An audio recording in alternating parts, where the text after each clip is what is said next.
নমস্কার। শ্রীমদ্ ভগবদ্ গীতার এই অমৃতবাণী শ্রবণের পূর্বে আসুন আমরা সেই পরম জ্ঞানের উৎস স্বরূপিণী গীতা মাতাকে প্রণাম নিবেদন করি।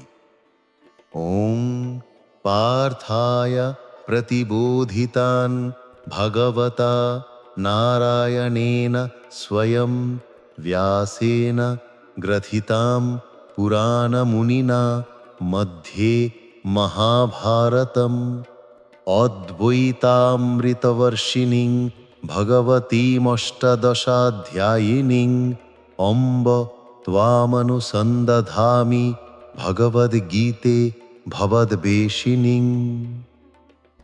আমরা এখন প্রবেশ করছি সেই মহাকাব্যের গভীরে, যা শুরু হয়েছিল এক রথের ওপর দুই সেনার মাঝখানে এক মহাবীরের বিষাদ দিয়ে। নমস্কার।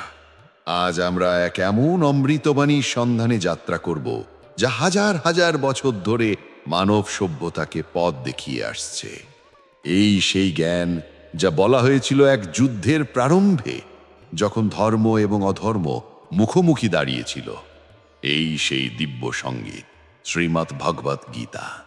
সময়টা দাপর যুগের শেষ, স্থান কুরুক্ষেত্রের ধর্মক্ষেত্র। লক্ষ লক্ষ যোদ্ধার রণসাদি সজ্জিত, একদিকে ধর্মপুত্র যুধিষ্ঠিরের নেতৃত্বে পাণ্ডব বাহিনী, আর অন্যদিকে ধৃতরাষ্ট্রের পুত্র দুর্যোধনের নেতৃত্বে বিশাল কৌরব বাহিনী। এই যুদ্ধ ছিল ন্যায়ের জন্য, ধর্মের পুনঃপ্রতিষ্ঠার জন্য। কিন্তু এই যুদ্ধের কেন্দ্রে ছিলেন একজন যোদ্ধা, যিনি ইতিহাসের সর্বশ্রেষ্ঠ ধনুর্ধর অর্জুন, আর তার সারথি স্বয়ং যোগেশ্বর ভগবান শ্রীকৃষ্ণ। যুদ্ধ শুরু হওয়ার ঠিক আগ মুহূর্তে অর্জুন তার সারথি শ্রীকৃষ্ণকে বললেন, হে অচ্যুত, আমার রথ উভয় সেনার মাঝখানে স্থাপন করো। আমি দেখতে চাই কাদের সাথে আমাকে এই ধর্মযুদ্ধে লড়তে হবে। শ্রীকৃষ্ণ তাই করলেন। রথ যখন ঠিক মাঝখানে এসে দাঁড়ালো, অর্জুন তাকালেন। তিনি কি দেখলেন? তিনি দেখলেন তার পিতামহ ভীষ্ম, তার আচার্য দ্রোণ, কৃপাচার্য, শল্য, তার ভাই, পুত্র, পৌত্র, শ্বশুর এবং অগণিত আত্মীয় স্বজন, যাদের স্নেহ মমতায় তিনি বড় হয়েছেন, যাদের কাছে তিনি অস্ত্র শিক্ষা লাভ করেছেন, আজ তারাই তার প্রতিপক্ষ। এই দৃশ্য দেখে মহাবীর অর্জুনের অন্তর কেঁপে উঠল। তার হাত থেকে গান্ডীব খসে পড়ল, শরীর অবশ হয়ে এলো। তিনি শ্রীকৃষ্ণকে বললেন, হে কৃষ্ণ, এই স্বজনেদের দেখে আমার শরীর কাঁপছে, মুখ শুকিয়ে যাচ্ছে। আমি এই যুদ্ধ করতে পারবো না। যাদের জন্য আমরা রাজ্য, সুখ, ভোগ কামনা করি, তারাই আজ প্রাণ ও ধন ত্যাগ করে এই যুদ্ধক্ষেত্রে উপস্থিত। হে মধুসূদন, আমি এদের হত্যা করতে চাই না, এমনকি ত্রিভুবনের বিনিময়েও নয়, সামান্য এই পৃথিবীর জন্য তো নই। এই গুরুজনদের, এই আত্মীয়দের হত্যা করে আমি কোনো কল্যাণ দেখছি না। অর্জুন আরও বললেন, এদের হত্যা করলে যে পাপ হবে, তা দিয়ে আমরা সুখ ভোগ করব কিভাবে? এই যুদ্ধে কুলক্ষয় হবে। কুলক্ষয় হলে সনাতন কুলধর্ম নষ্ট হবে, অধর্ম বাড়বে, নারীরা দূষিত হবে এবং বর্ণ সংকরের সৃষ্টি হবে, যার ফলে পূর্বপুরুষদের পিণ্ডদান লোপ পাবে এবং তাদের নরকে গমন করতে হবে। হে জনার্দন, এই পাপের ভাগী হয়ে আমি কিভাবে শান্তি পাব? এর চেয়ে বরং তারা নিরস্ত্র আমাকে হত্যা করুক, তাও শ্রেয়। এই বলে অর্জুন তার ধনুর্বাণ ত্যাগ করে রথের ওপর শোকে মুহ্যমান হয়ে বসে পড়লেন। এই অবস্থা দেখে ভগবান শ্রীকৃষ্ণ হাসলেন। এ হাসি কৌতুকের নয়, এ হাসি মায়ামুগ্ধ জীবের প্রতি করুণার। তিনি তার প্রথম এবং প্রধান উপদেশ দিলেন, হে অর্জুন, এই অসময়ে তোমার মনে এই কলুষিত ভাবনা, এই ক্লীবতা অর্থাৎ কাপুরুষতা কোথা থেকে এলো? এটি আর্যদের আচরণ নয়, এটি স্বর্গদায়কও নয়, বরং অকীর্তিকর। হে পরন্তপ, হৃদয়ের এই ক্ষুদ্র দুর্বলতা ত্যাগ করে যুদ্ধের জন্য উঠে দাঁড়াও। আমি যুদ্ধ করব কিভাবে? এ মধুসূদন, যাদের জন্যে আমি পূজা করি, সেই ভীষ্ম দ্রোণীর বিরুদ্ধে আমি বাণ নিক্ষেপ করব কিভাবে? তাদের হত্যা করে রক্তমাখা রাজভোগ, ছি, আমি কিছুই বুঝতে পারছি না। আমি বিভ্রান্ত। আমি তোমার শিষ্য, তোমার শরণাগত। যা আমার জন্য শ্রেয় তাই বলো। তখন ভগবান শ্রীকৃষ্ণ সেই পরম জ্ঞানের কথা বললেন, যা গীতার সার। তিনি বললেন, হে অর্জুন, তুমি তাদের জন্য শোক করছো যাদের জন্য শোক করা উচিত নয়, আবার প্রজ্ঞামানের মতো কথাও বলছো। কিন্তু যিনি প্রকৃত পণ্ডিত, তিনি জীবিত বা মৃত কারোর জন্যই শোক করেন না। কেন? কারণ আত্মা, তুমি, আমি, এই রাজারা, আমরা আগেও ছিলাম, বর্তমানেও আছি এবং ভবিষ্যতেও থাকব। আত্মা অবিনশ্বর, এই শরীর নশ্বর, কিন্তু এর ভেতরের আত্মা শাশ্বত। যেমন মানুষ পুরনো বস্ত্র ত্যাগ করে নতুন বস্ত্র পরিধান করে, আত্মাও তেমনি জীর্ণ শরীর ত্যাগ করে নতুন শরীর ধারণ করে। এই আত্মাকে শস্ত্র কাটতে পারে না, আগুন পোড়াতে পারে না, জল ভেজাতে পারে না, বা বাতাস শুষ্ক করতে পারে না। নৈনাং ছিন্নান্তি শস্ত্রাণি। এই আত্মা নিত্য, সর্বব্যাপী, অচল, সনাতন। হে ভারত, এই আত্মা অজ, অমর, এর জন্মও নেই, মৃত্যুও নেই। যার জন্ম হয়েছে তার মৃত্যু যেমন নিশ্চিত, তার মৃত্যু হয়েছে তেমনি তার জন্মও তেমনি নিশ্চিত। যা অবশ্যম্ভাবী, তার জন্য শোক করার তোমার সাজে না। তুমি কেবল শরীরের বিনাশ দেখছ, আত্মার নয়। শুধু তাই নয় অর্জুন, তোমার স্বধর্মের দিকে তাকাও। তুমি একজন ক্ষত্রিয়, ধর্মের জন্য যুদ্ধ করাই তোমার পরম কর্তব্য। একজন ক্ষত্রিয়ের কাছে ধর্মযুদ্ধের চেয়ে বড় সুযোগ আর কিছু হতে পারে না। যদি তুমি এই যুদ্ধ না করো, তবে তুমি স্বধর্ম ও কীর্তি হারাবে এবং পাপ অর্জন করবে। লোকে তোমাকে কাপুরুষ বলে উপহাস করবে। একজন সম্মানীয় ব্যক্তির কাছে অপযশ মৃত্যুর চেয়েও যন্ত্রণাদায়ক। অর্জুন তখন বললেন, হে কৃষ্ণ, যদি আত্মাই সব হয়, তবে এই ভয়ঙ্কর কর্মে কেন আমাকে লিপ্ত করছো? তখন শ্রীকৃষ্ণ সেই পথ দেখালেন যা গৃহস্থী, সন্ন্যাসী, যোদ্ধা, কর্মী সবার জন্য। সেই পথ হল নিষ্কাম কর্মযোগ। কর্মণ্যেবাধিকারস্তে মা ফলেষু কদাচনা মা কর্মফল হেতুর ভূ মা তে সঙ্গো অস্তি কর্মণি। হে অর্জুন, তোমার অধিকার কেবল কর্মে, ফলে নয়। কর্মফলের আকাঙ্ক্ষা করো না, আবার কর্মত্যাগেও যেন তোমার আসক্তি জন্ম না নেয়।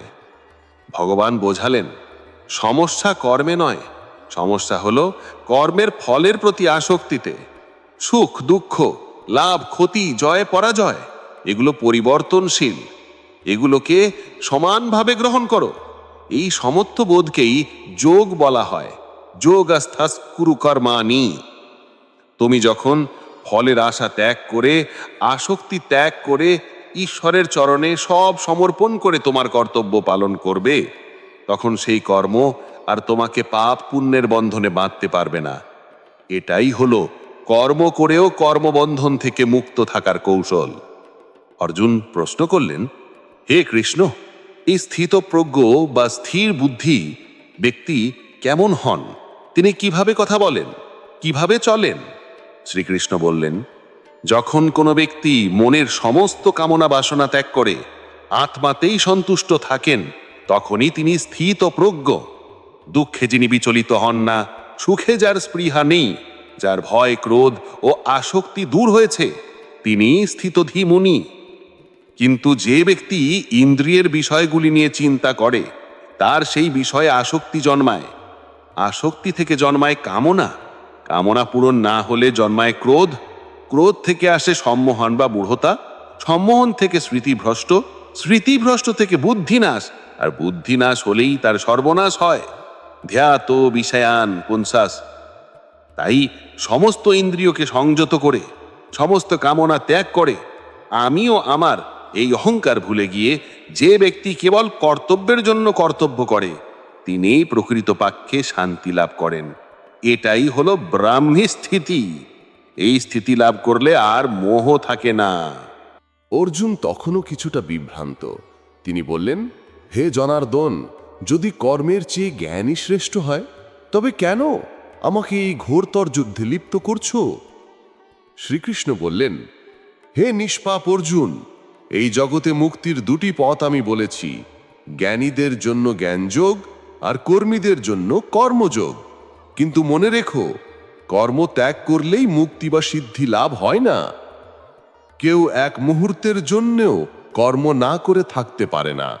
প্রকৃতির তিনটে গুণ, সত্য, রজ, তম, প্রত্যেককে প্রতি মুহূর্তে কর্ম করতে বাধ্য করে।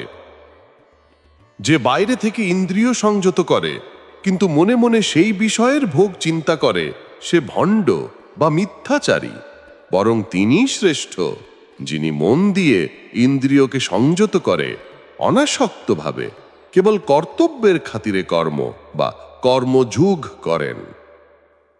অর্জুন, তুমি তোমার শাস্ত্র নির্দিষ্ট কর্তব্য পালন করো। কর্ম না করার চেয়ে কর্ম করা অনেক শ্রেয়। কর্ম না করলে তোমার শরীর যাত্রাও নির্বাহ হবে না। এই জগৎ কর্মের বন্ধনে বাঁধা, কিন্তু যজ্ঞার্থে বা ঈশ্বরের উদ্দেশ্যে নিঃস্বার্থভাবে যে কর্ম করা হয় তা বন্ধনের কারণ হয় না। তাই হে কন্তেয়, আসক্তিহীন হয় কেবল যজ্ঞের উদ্দেশ্যে বা কর্তব্য বোধে কর্ম করো। সৃষ্টির আদিতে প্রজাপতি ব্রহ্মা যজ্ঞের সুথি প্রজা সৃষ্টি করে বলেছিলেন, এই যজ্ঞের দ্বারা তোমরা বৃদ্ধিপ্রাপ্ত হও।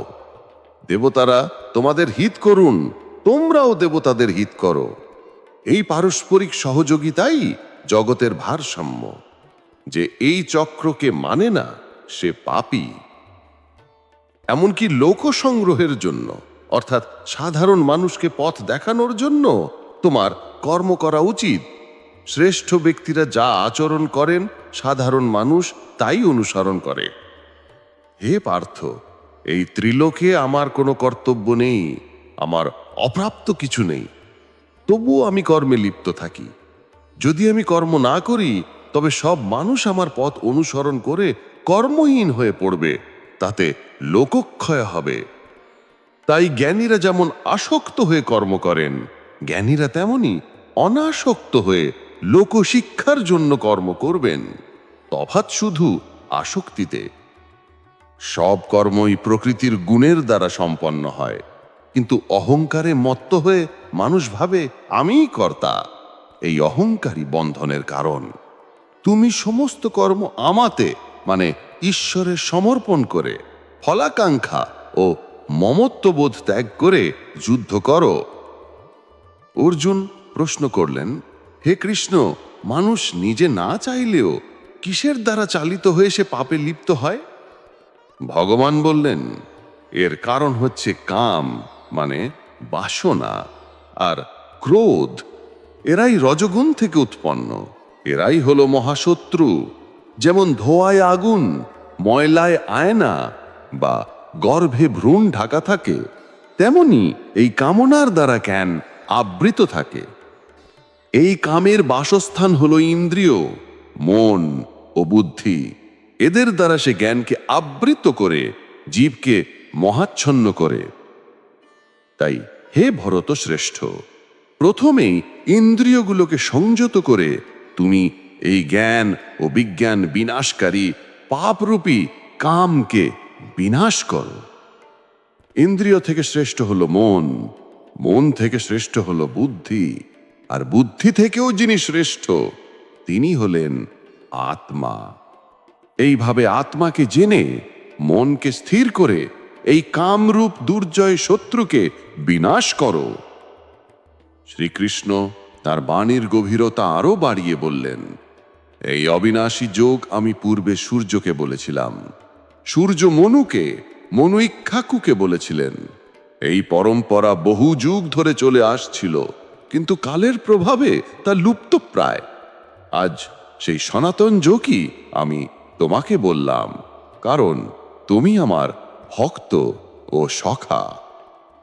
অর্জুন বললেন, তোমার জন্ম তো সেদিন হলো, আর সূর্যের জন্ম বহু প্রাচীন। আমি কিভাবে বুঝবো যে তুমি আদিতে এই জ্ঞান দিয়েছিলে? ভগবান শ্রীকৃষ্ণ তার স্বরূপ প্রকাশ করতে শুরু করলেন। হে অর্জুন, আমারও তোমার বহু জন্ম অতীত হয়েছে।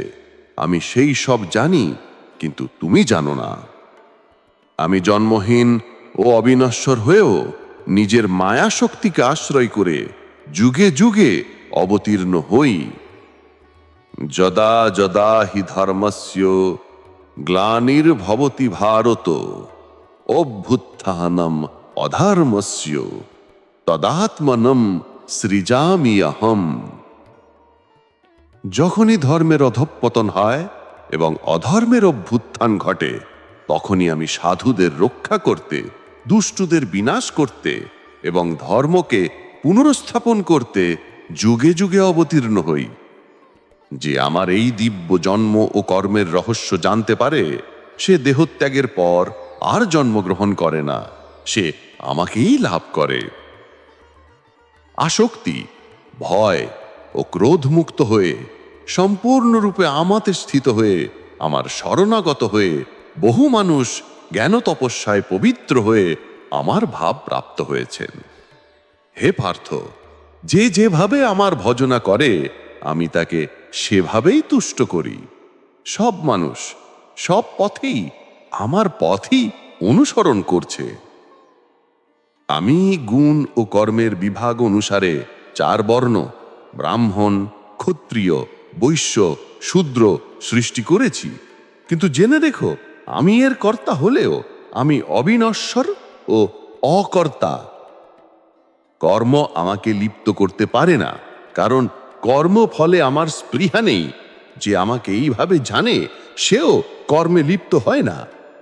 পূর্বের মুমুক্ষুরাও এই জ্ঞান লাভ করে কর্তব্য করেছেন, তাই তুমিও তাই করো। কর্ম কি আর অকর্ম কি, এ বিষয়ে পণ্ডিতরাও মোহিত হন। কর্মের মধ্যে অকর্ম, অর্থাৎ কর্ম করেও তার বন্ধনে না পড়া, এবং অকর্মের মধ্যে কর্ম, অর্থাৎ কর্ম ত্যাগ করেও মানসিকভাবে লিপ্ত থাকা। যিনি দেখেন তিনি মনুষ্যলোকে বুদ্ধিমান, তিনি যোগী। যার সমস্ত কর্ম কামনা ও সংকল্প শূন্য, যার কর্ম জ্ঞানরূপ অগ্নিতে দগ্ধ হয়েছে, তাকেই পণ্ডিতরা জ্ঞানী বলেন। সেই ব্যক্তি কর্মফলের আসক্তি ত্যাগ করে নিত্যতৃপ্ত ও নিরাশ্রয় হয়ে কর্মে লিপ্ত থাকলেও তিনি কিছুই করেন না, তিনি পাপ অর্জন করেন না। নানা প্রকার যজ্ঞের কথা শাস্ত্রে বলা আছে। দ্রব্যযজ্ঞ, তপযজ্ঞ, যোগযজ্ঞ, সাধ্যায়, জ্ঞানযজ্ঞ।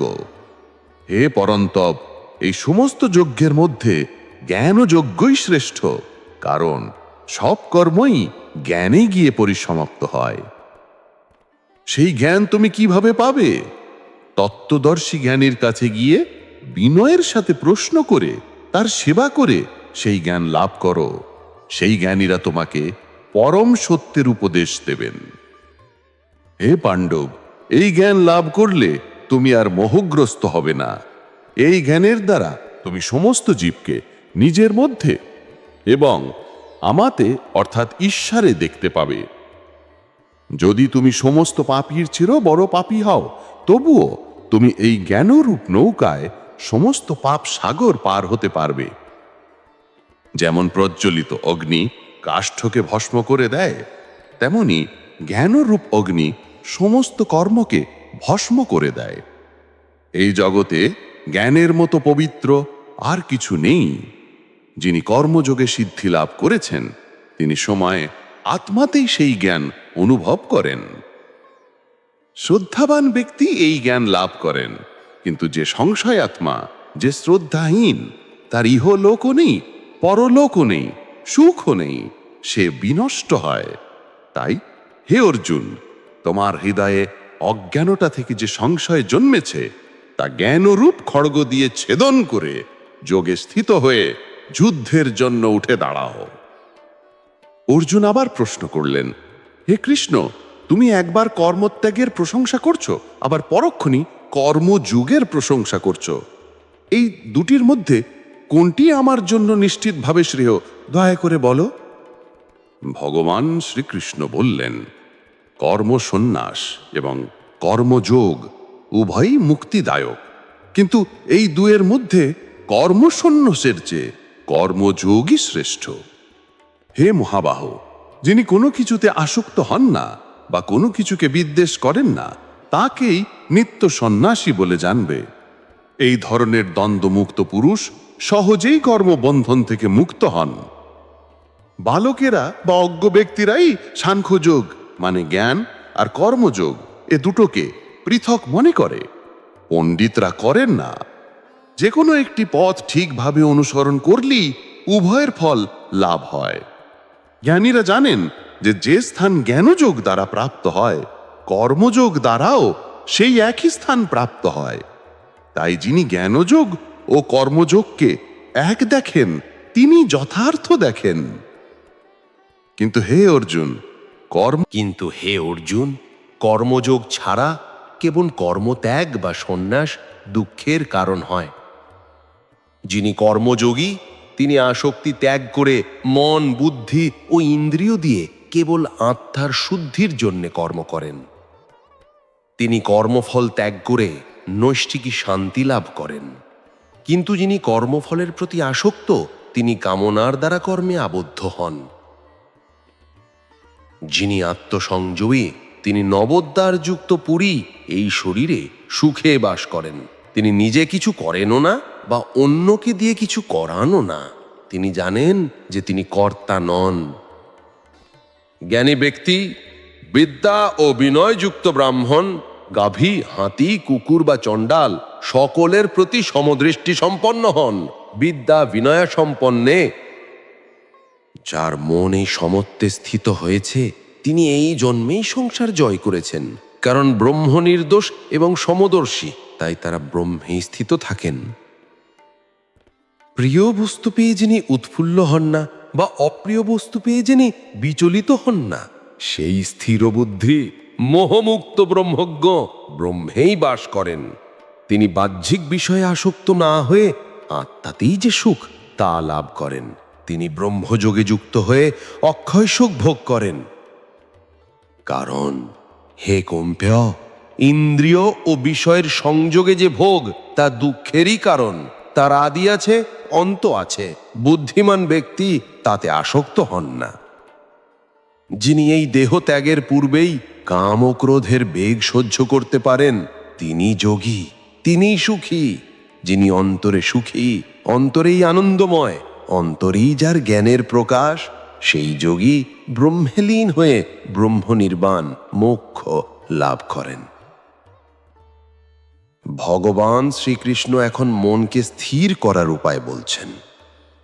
যিনি কর্মফলের আশা না করে তার কর্তব্য কর্ম করেন তিনি সন্ন্যাসী, তিনি যোগী। যিনি কেবল অগ্নি ত্যাগ করেন বা কেবল কর্ম ত্যাগ করেন তিনি নন। হে পাণ্ডব, যেটিকে সন্ন্যাস বলা হয় সেটিকেই কর্মযোগ বলে জানবে। কারণ সংকল্প বা কামনা ত্যাগ না করলে কেউই যোগী হতে পারে না। যোগপথে আরোহণের জন্য কর্ম হলো সোপান, আর যোগে স্থিত হলে সম বা শান্তি হলো তার লক্ষণ। মানুষের উচিত নিজের দ্বারা নিজেকে উদ্ধার করা, নিজেকে অধপতিত না করা। কারণ এই আত্মাই আত্মার বন্ধু, আবার এই আত্মাই আত্মার শত্রুর মতো আচরণ করে। যিনি মনকে জয় করেছেন তার আত্মা তার বন্ধু, আর যিনি মনকে জয় করতে পারেননি তার আত্মাই তার পরম শত্রুর মতো আচরণ করে। যিনি মন জয় করেছেন তিনি শীত, উষ্ণ, সুখ, দুঃখ, মান, অপমান সর্বত্র শান্ত ও সমাহিত থাকেন। তিনি পরমাত্মায় স্থিত। যোগী কিভাবে অভ্যাস করবেন? তিনি নির্জন স্থানে একাকী থাকবেন। মন ও ইন্দ্রিয় সংযত করে আশাহীন, পরিগ্রহহীন হয়ে আত্মাকে ঈশ্বরে যুক্ত করবেন। একটি পবিত্র স্থানে কুশ, মৃগচর্ম ও বস্ত্র দিয়ে নিজের আসন পাতবেন, যা খুব উঁচুও নয় খুব নিচুও নয়। সেই আসনে বসে মনকে একাগ্র করে চিত্ত ও ইন্দ্রিয়ের কাজ সংযত করে আত্মশুদ্ধির জন্য যোগ অভ্যাস করবেন। শরীর, মাথা ও ঘাড় সোজা রেখে স্থির হয়ে নিজের নাসিকার অগ্রভাগে দৃষ্টি স্থির রাখবেন। প্রশান্ত মনে ভয়শূন্য হয়ে ব্রহ্মচর্য ব্রতে স্থিত থেকে মনকে আমাতে অর্থাৎ ঈশ্বরে যুক্ত করে ধ্যান করবেন। এইভাবে নিরন্তর অভ্যাসের মাধ্যমে যোগী আমার মধ্যে স্থিত পরম শান্তি ও নির্বাণ অর্থাৎ মোক্ষ লাভ করেন। হে অর্জুন, এই যোগ তার জন্যে নয় যে বেশি খায় বা যে একেবারেই খায় না, যে বেশি ঘুমায় বা যে সর্বদা জেগে থাকে তার জন্যও এই যোগ নয়। যিনি আহার বিহার কর্ম নিদ্রা ও জাগরণে পরিমিত তার যোগই দুঃখ নাশক হয়। যখন যোগীর সংযত মন আত্মাতেই স্থিত হয়, যখন তিনি সমস্ত কামনা থেকে মুক্ত হন, তখন তিনি যুক্ত হয়েছেন বলা যায়। যেমন বায়ুহীন স্থানে প্রদীপ কাঁপে না, তেমনি সংযত চিত্ত যোগীর মন স্থির থাকে। অর্জুন একটা অত্যন্ত বাস্তব প্রশ্ন করলেন, হে মধুসূদন, এই মন অত্যন্ত চঞ্চল, প্রমত্ত, বলবান ও দৃঢ়। আমি একে সংযত করা বায়ুকে মুঠোয় ধরার মতোই কঠিন বলে মনে করি। ভগবান বললেন, হে মহাবাহ, তুমি ঠিকই বলেছ। মন চঞ্চল এবং তাকে সংযত করা কঠিন, কিন্তু হে কৌন্তেয়, অভ্যাস এবং বৈরাগ্য দ্বারা তাকেও বশ করা যায়। অর্জুন আবার বললেন, হে কৃষ্ণ, যে ব্যক্তি শ্রদ্ধাবান কিন্তু সংযমী নন, যোগী সিদ্ধিলাভ করার আগেই যদি তার মন বিচলিত হয়ে যায়, তবে তার গতি কি হয়? সে কি ছিন্ন মেঘের মতো উভয় লোক থেকেই ভ্রষ্ট হয়ে বিনষ্ট হয় না? ভগবান শ্রীকৃষ্ণ বললেন, হে পার্থ, তার ইহলোকেও বিনাশ হয় না, পরলোকেও নয়। কারণ হে বৎস, কোনো কল্যাণকারী ব্যক্তির কখনো দুর্গতি হয় না। সেই যোগভ্রষ্ট ব্যক্তি পুণ্যবানদের লোকে গিয়ে বহু বছর বাস করার পর কোনো সদাচারী শ্রীমান ব্যক্তির গৃহে অথবা কোনো জ্ঞানবান যোগীর কুলে জন্মগ্রহণ করেন। এই ধরনের জন্ম সংসারে অত্যন্ত দুর্লভ। সেখানে তিনি পূর্বজন্মের সেই পারমার্থিক বুদ্ধি ফিরে পান এবং মোক্ষের জন্য আবার যত্ন করেন। তার পূর্বজন্মের অভ্যাসই তাকে অজ্ঞাততেও যোগের দিকে টেনে নিয়ে যায়। যোগী তপস্বীদের থেকেও শ্রেষ্ঠ, জ্ঞানীদের থেকেও শ্রেষ্ঠ, সকাম কর্মীদের থেকেও শ্রেষ্ঠ। তাই হে অর্জুন, তুমি যোগী হও। এবং সমস্ত যোগীর মধ্যে যিনি শ্রদ্ধাবান হয়ে, যার মন আমাতে সমর্পিত, যিনি অনন্য চিত্তে আমাকে ভজনা করেন, তিনি আমার মতে সর্বশ্রেষ্ঠ যোগী। ভগবান শ্রীকৃষ্ণ এখন তার নিজের স্বরূপ উন্মোচন করছেন। হে পার্থ, আমাতে আসক্ত চিত্ত হয়ে, আমাতে সমর্পিত হয়ে যোগ অভ্যাস করলে কিভাবে তুমি আমাকে সম্পূর্ণভাবে সংশয়হীনভাবে জানতে পারবে তা শোনো। আমি তোমাকে এই জ্ঞান অর্থাৎ তাত্ত্বিক জ্ঞান এবং বিজ্ঞান অনুভব সিদ্ধ জ্ঞান সম্পূর্ণরূপে বলবো, যা জানার পর এই জগতে আর কিছু জানার বাকি থাকে না। হাজার হাজার মানুষের মধ্যে কোনো একজন সিদ্ধি লাভের জন্য যত্ন করেন, আর সেই যত্নশীল সিদ্ধদের মধ্যেও কোনো একজন আমাকে তত্ত্বগতভাবে জানতে পারেন।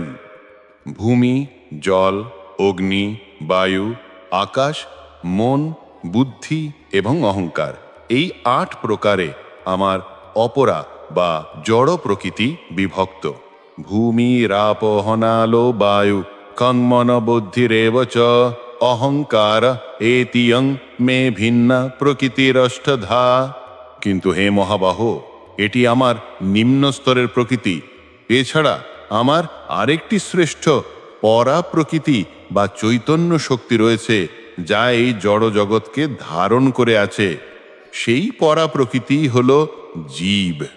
জেনে দেখো, সমস্ত জীব এই উভয় প্রকৃতি থেকে উৎপন্ন হয়েছে। আমি এই সম্পূর্ণ জগতের উৎপত্তি এবং প্রলয়ের কারণ। হে ধনঞ্জয়, আমার চেয়ে শ্রেষ্ঠ আর কিছুই নেই। যেমন মণিসমূহ সূত্রে গাঁথা থাকে, তেমনি এই সমস্ত জগৎ আমাতেই ওতপ্রোতভাবে রয়েছে। হে কৌন্তেয়, আমি জলের রস, চন্দ্র ও সূর্যের প্রভা, সমস্ত বেদের প্রণব বা ওমকার, আকাশের শব্দ এবং মানুষের পৌরুষ। আমি পৃথিবীর পবিত্র গন্ধ, অগ্নির তেজ, সর্বভূতের জীবন এবং তপস্বীর তপস্যা। আমি সকলের সনাতন বীজ, বুদ্ধিমানের বুদ্ধি এবং তেজস্বীর তেজ। এই ত্রিগুণময়ী অর্থাৎ সাত্ত্বিক, রাজসিক, তামসিক যে ভাব, তা আমা থেকেই উৎপন্ন, কিন্তু আমি সেসবে নেই। তারাই আমাতে আছে। এই 3 গুণের দ্বারা মোহিত হয়ে এই জগৎ, এই গুণের অতীত যে আমি, সেই অবিনাশী স্বরূপকে জানতে পারে না। আমার এই ত্রিগুণময়ী অর্থাৎ মায়া অলৌকিক এবং দুস্তর, কিন্তু যারা কেবল আমারই শরণাগত হন তারাই এই মায়া পার হতে পারেন। দৈবী হে সা গুণময়ী মম মায়া দুরাত্ময়া মামেব যে প্রপদ্যন্তে মায়ামেতাং তরন্তিতে। 4 প্রকার পুণ্যবান ব্যক্তি আমাকে ভজনা করেন। আর্ত অর্থাৎ দুঃখী, জিজ্ঞাসু অর্থাৎ জ্ঞানের ইচ্ছুক, অর্থার্থী অর্থাৎ সম্পদগামী এবং জ্ঞানী। তাদের মধ্যে যিনি জ্ঞানী এবং নিত্য আমাতে যুক্ত, যার ভক্তি একনিষ্ঠ, তিনি শ্রেষ্ঠ, কারণ আমি জ্ঞানীর অত্যন্ত প্রিয় এবং জ্ঞানীও আমার অত্যন্ত প্রিয়। যারা বিভিন্ন কামনার দ্বারা জ্ঞান হারিয়ে ফেলেছেন তারা অন্য দেবদেবীর পূজা করেন, কিন্তু যে যে ভক্ত যে যে দেবতারই পূজা করুন না কেন, আমি তাদের সেই শ্রদ্ধাকে স্থির করি। তারা সেই শ্রদ্ধাযুক্ত হয়ে আরাধনা করেন এবং আমার দ্বারাই নির্দিষ্ট ফল লাভ করেন, কিন্তু সেই মূর্খেরা বোঝে না যে সেই সব দেবতাদের মাধ্যমে আমি সেই ফল দিচ্ছি। বহু জন্মের পর সেই জ্ঞানবান ব্যক্তি বাসুদেব সর্বমিতি অর্থাৎ বাসুদেবী সব, এই জ্ঞানে স্থিত হয়ে আমার শরণাগত হন। এমন মহাত্মা অত্যন্ত দুর্লভ। অর্জুন প্রশ্ন করলেন, হে পুরুষোত্তম, ব্রহ্ম কি? অধ্যাত্ম কি? কর্ম কাকে বলে? অধিভূত ও অধিদৈব কি? এবং হে মধুসূদন, এই দেহে অধিযোগ্য কে? মৃত্যুর সময়ে সংযত চিত্ত ব্যক্তিরা তোমাকে কিভাবে জানতে পারেন? ভগবান শ্রীকৃষ্ণ উত্তর দিলেন, যিনি পরম অক্ষর অর্থাৎ যার বিনাশ নেই, তিনিই ব্রহ্ম। জীবের স্বভাব বা স্বরূপই হল অধ্যাত্ম। জীবজগতের মঙ্গলের জন্যে যে ত্যাগ বা সৃষ্টি, তাই হল কর্ম। নশ্বর পদার্থ হল অধিভূত।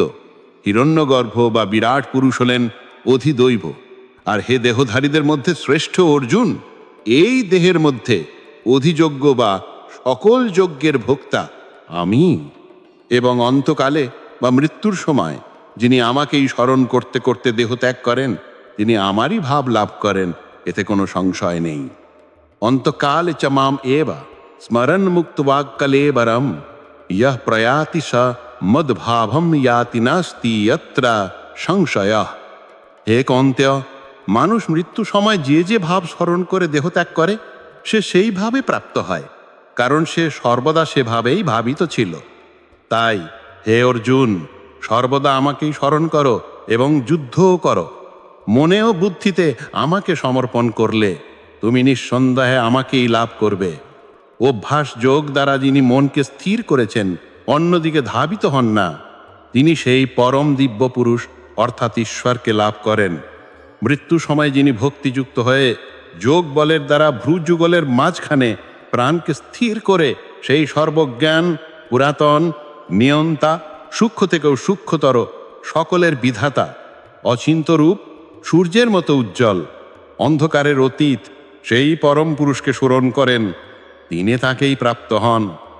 যাকে বেদবিদরা অক্ষর বলেন, যাকে বৈরাগীরা লাভ করেন, যার জন্যে ব্রহ্মচর্য পালন করা হয়, সেই পরম পদের কথা আমি তোমাকে সংক্ষেপে বলছি। দেহের সমস্ত দ্বার সংযত করে, মনকে হৃদয়ে নিরুদ্ধ করে, প্রাণকে মস্তকে স্থাপন করে ওম, এই একাক্ষর ব্রহ্ম উচ্চারণ করতে করতে যিনি আমাকে স্মরণ করে দেহ ত্যাগ করেন, তিনি পরম গতি লাভ করেন। হে পার্থ, যিনি অন্য কোনো চিন্তা না করে নিত্য নিরন্তর আমাকেই স্মরণ করেন, সেই নিত্যযুক্ত যোগীর কাছে আমি সুলভ। এই দুঃখের আলয় অনিত্য সংসারে আমাকে লাভ করলে সেই মহাত্মাদের আর পুনর্জন্ম হয় না। ব্রহ্মলোক পর্যন্ত সমস্ত লোকই পুনরাবর্তনশীল, অর্থাৎ সেখানে গেলেও আবার ফিরে আসতে হয়। কিন্তু হে কৌন্তেয়, আমাকে লাভ করলে আর পুনর্জন্ম হয় না। মানুষের হিসেবে 1000 চতুর্যুগে ব্রহ্মার একদিন এবং 1000 চতুর্যুগে 4 রাত্রি হয়। দিনের আগমনে অব্যক্ত থেকে সব ব্যক্ত পদার্থ উৎপন্ন হয়, আর রাত্রির আগমনে সেই অব্যক্ততেই সব লীন হয়ে যায়। কিন্তু এই অব্যক্তের চেয়েও শ্রেষ্ঠ আরেক সনাতন অব্যক্ত ভাব রয়েছে, যা সমস্ত ভূত বিনষ্ট হলেও বিনষ্ট হয় না। সেই অব্যক্ত অক্ষর নামেই পরিচিত। সেটাই পরম গতি। তা লাভ করলে আর ফিরে আসতে হয় না। সেটাই আমার পরম ধাম। হে পার্থ, সেই পরম পুরুষকে অনন্য ভক্তির দ্বারাই লাভ করা যায়। এই সমস্ত জগৎ তাঁরই মধ্যে অবস্থিত। ভগবান বললেন, হে অর্জুন, তুমি আমার প্রতি শ্রদ্ধাশীল, তাই আমি তোমাকে এই রাজবিদ্যা অর্থাৎ সকল বিদ্যার রাজা এবং রাজগুহ্য অর্থাৎ সকল গোপনীয় বিষয়ের মধ্যে শ্রেষ্ঠ জ্ঞান বলছি। এটি অত্যন্ত পবিত্র, প্রত্যক্ষ অনুভবযোগ্য, ধর্মযুক্ত, সহজে অভ্যাসযোগ্য এবং অবিনশ্বর। আমার অব্যক্ত রূপে আমি এই সমগ্র জগতে ব্যাপ্ত আছি। সমস্ত ভূত আমাতেই অবস্থিত, কিন্তু আমি সেসবে অবস্থিত নই। আবার দেখো, আমার যোগমায়া, ভূত সকল আমাতে অবস্থিত নয়। আমি ভূত সকলের ধারক ও পালক। যেমন সর্বত্রগামী মহান বায়ু সর্বদা আকাশেই স্থিত থাকে, তেমনি সমস্ত জীব আমাতেই স্থিত আছে বলে জানবে। হে কন্তেয়, কল্পক্ষয়ে অর্থাৎ প্রলয়ে সমস্ত ভূত আমার প্রকৃতিতে লীন হয়, আবার কল্পারম্ভে আমিই তাদের সৃষ্টি করি। কিন্তু এই সৃষ্টিকর্ম আমাকে আবদ্ধ করতে পারে না, কারণ আমি সেই কর্মে উদাসীনের মতো থাকি, ফলের প্রতি আসক্ত থাকি না। মূর্খরা আমার পরম ভাবকে জানে না। আমি যখন মানুষের রূপ ধারণ করি অর্থাৎ অবতার, তখন তারা আমাকে অবজ্ঞা করে। তারা মনে করে আমিও সাধারণ মানুষ। তাদের আশা, কর্ম ও জ্ঞান বৃথা। তারা আসুরিক ও মোহযুক্ত প্রকৃতি ধারণ করে। কিন্তু হে পার্থ, দৈবী প্রকৃতি সম্পন্ন মহাত্মারা আমাকে সর্বভূতের অবিনাশী কারণ জেনে অনন্য চিত্তে আমার ভজনা করেন। তারা সতত আমার নাম ও গুণ কীর্তন করেন, দৃঢ়তার সাথে ব্রত পালন করেন, ভক্তি সহকারে আমাকে নমস্কার করেন এবং নিত্যযুক্ত হয়ে আমার উপাসনা করেন। আমি যজ্ঞ, আমি পিতৃপুরুষদের উদ্দেশ্যে নিবেদিত শ্রাদ্ধ, আমি ঔষধি, আমি মন্ত্র, আমি ঘৃত, আমি অগ্নি এবং আমি হোম ক্রিয়া। আমি এই জগতের পিতা, মাতা, ধাতা অর্থাৎ পালক এবং পিতামহ। আমি পবিত্র ওঙ্কার, ঋক, সাম ও যজুর্বেদ। আমি গতি, ভর্তা, প্রভু, সাক্ষী, নিবাস, স্মরণ, সুহৃদ, উৎপত্তি, স্থিতি, প্রলয়, আধার এবং অবিনাশী বীজ। যারা সকাম ভক্ত, বেদের অনুসারী, তারা যজ্ঞের দ্বারা স্বর্গ লাভ করেন এবং স্বর্গের ভোগ উপভোগ করেন, কিন্তু পুণ্যক্ষয় হলে আবার মর্তলোকে ফিরে আসেন। এইভাবে তারা কেবল আসা যাবার মধ্যেই থাকেন। কিন্তু যে ব্যক্তি অনন্য চিত্তে কেবল আমারই চিন্তা করতে করতে আমার উপাসনা করেন, সেই নিত্যযুক্ত ভক্তদের যা অপ্রাপ্য তা আমি বহন করি এবং যা প্রাপ্ত হয়েছে তা আমি রক্ষা করি। অনন্যাস চিন্তায়ন্ত মান। এমনকি যারা অন্য দেবতার ভক্ত, তারাও শ্রদ্ধা সহকারে পরোক্ষে আমারই পূজা করেন, কারণ আমি সকল যজ্ঞের ভোক্তা ও প্রভু। কিন্তু তারা আমার স্বরূপ জানেন না, তাই তাদের পতন হয়। দেবতাদের পূজারীরা দেবলোক যান, পিতৃপুরুষদের পূজারীরা পিতৃলোক যান, ভূতের পূজারীরা ভূতলোক যান, আর আমার ভক্তরা আমাকেই লাভ করেন। পত্রম পুষ্পম ফলম তোয়ম যৌমে ভক্ত্যা প্রচচ্ছতি তদহম ভক্তি উপহৃতম অশ্নামি প্রয়তা আত্মনা। যে কেউ ভক্তি ভরে আমাকে একটি পাতা, একটি ফুল, একটি ফল বা সামান্য জলও অর্পণ করে, আমি সেই শুদ্ধচিত্ত ভক্তের ভক্তিপূর্ণ নিবেদন সানন্দে গ্রহণ করি। হে কুন্তেয়, তুমি যা কিছু কর্ম করো, যা কিছু আহার করো, যা কিছু হোম করো, যা কিছু দান করো, যা কিছু তপস্যা করো, তৎসমস্ত আমাকে সমর্পণ করো। যৎকারসি যতস্নাসি, এর ফলে তুমি কর্মবন্ধন থেকে মুক্ত হবে, আমাকে লাভ করবে। আমি সর্বভূতের সমদর্শী। কেউ আমার প্রিয় বা অপ্রিয় নয়, কিন্তু যারা ভক্তি ভরে আমাকে ভজনা করেন তারা আমাতে থাকেন, আমিও তাদের মধ্য থাকি। যদি কোনো অতি দুরাচারী ব্যক্তিও অনন্য চিত্তে আমাকে ভজনা করেন, তাকেও সাধু বলে মনে করতে হবে, কারণ তিনি ঠিক পথে স্থিত হয়েছেন। তিনি শীঘ্রই ধর্মাত্মা হন এবং নিত্য শান্তি লাভ করেন। হে কুন্তেয়, তুমি নিশ্চিতই যেন আমার ভক্তের কখনো বিনাশ হয় না। ক্ষিপ্রাম ভবতি ধর্মাত্মা। হে পার্থ, স্ত্রী, বৈশ্য, শূদ্র বা পাপজনিত জন্ম যেই হোক না কেন, আমার শরণাগত হলে সকলেই পরম গতি লাভ করেন। আর পুণ্যবান ব্রাহ্মণ বা রাজর্ষিদের তো কথাই নেই। তাই এই অনিত্য ও দুঃখমা সংসারে যখন এসেছ, তখন আমারই ভজনা করো।